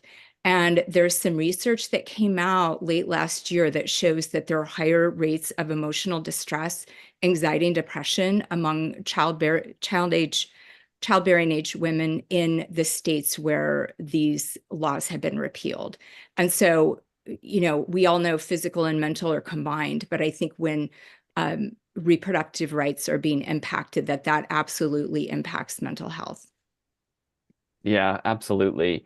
Thank you for sharing that. That's a great piece to end on. And I will say that with all of the technology on our phones that are giving us stress and anxiety, it's nice to know that you two are developing a technology that can help deal with some of those issues. So thank you again so much for sharing your thoughts and your insights, and we hope to get you back on the program again. Thanks so much. Thanks. All right, back to you, Stan. It's fantastic, Riley. And again, cannot thank the Ellipsis team enough for joining us today. Melissa and Nina, thank you. And Nina, great to see you again, as always. And that wraps up our April Symposium. You see the adoption of digital health technologies across the ecosystem, and you see the amazing runway that it's seeing not only across traditional payers and providers, but large employers and life sciences as well. And this adoption rate is really picking up, and we're seeing that in terms of not just the new implementations across the US healthcare system, but also the additional rounds of funding that we're seeing in the B, C, and D rounds of these companies. And you'll see more about that in New York City Health Innovation Week. Again, don't forget to sign up May 6, 7, and 8 if you want to go to the Yankees game, May 5th. And then Federal Health Innovation Day with leaders from the FDA, HHS, CMS, NIH, SBIR, ARPA-H, and SBA coming down to the Lower Manhattan, New York Federal Building and going to present really some amazing information on how to collect the billions of dollars in federal health grants and loans to help startups in the health innovation space. And again, if you want to be a part of anything else that's going on with this, join the Breakthrough One.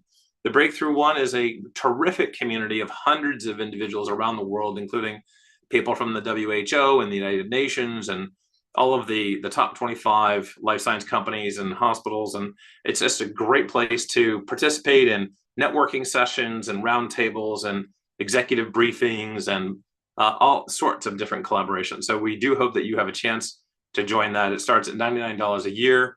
And for those of you with startups or those of you who know of startups, please join and apply to the Age Tech Collaborative from AARP Challenge. We do this in conjunction with the AARP folks every year, and it is a fantastic opportunity for you and your startup to be noticed and to win all sorts of prize money and research prizes. And again, Nina Joshi and the Women's Health Tech Wednesday program, we'd love for you to join that as well. Just scan the QR code and sign up to be on that invite list on a free every Wednesday basis. And we couldn't do this without all the amazing staff at the HITLAB, Rachel, Yamina, Ainsley, Raymond, Pallavi, Melissa, Jerry, and of course, Naomi. You folks are amazing. We appreciate you so much for putting on this program every month and all the other programs that the lab does and events and education. And of course, to our sponsors. Without any of our sponsors, we wouldn't be doing this at all. And we appreciate everyone from FFF to Merck Global Health Fund to the Helix team, certainly the metadata team and Dassault, Information Media Corporation, the intelligent packaging leaders globally, AARP, and certainly CanView and the Data Science Challenge coming up in December. And thank you all to you. Without you joining us and being a part of this, we wouldn't be here. So really appreciate you all joining us this month and certainly next month. Stay tuned and don't forget to sign up for the May Symposium, the last Thursday of May, again, 11 a.m. to 2 p.m. Looking forward to seeing you all then. Until then, please do stay safe and stay well. Take care.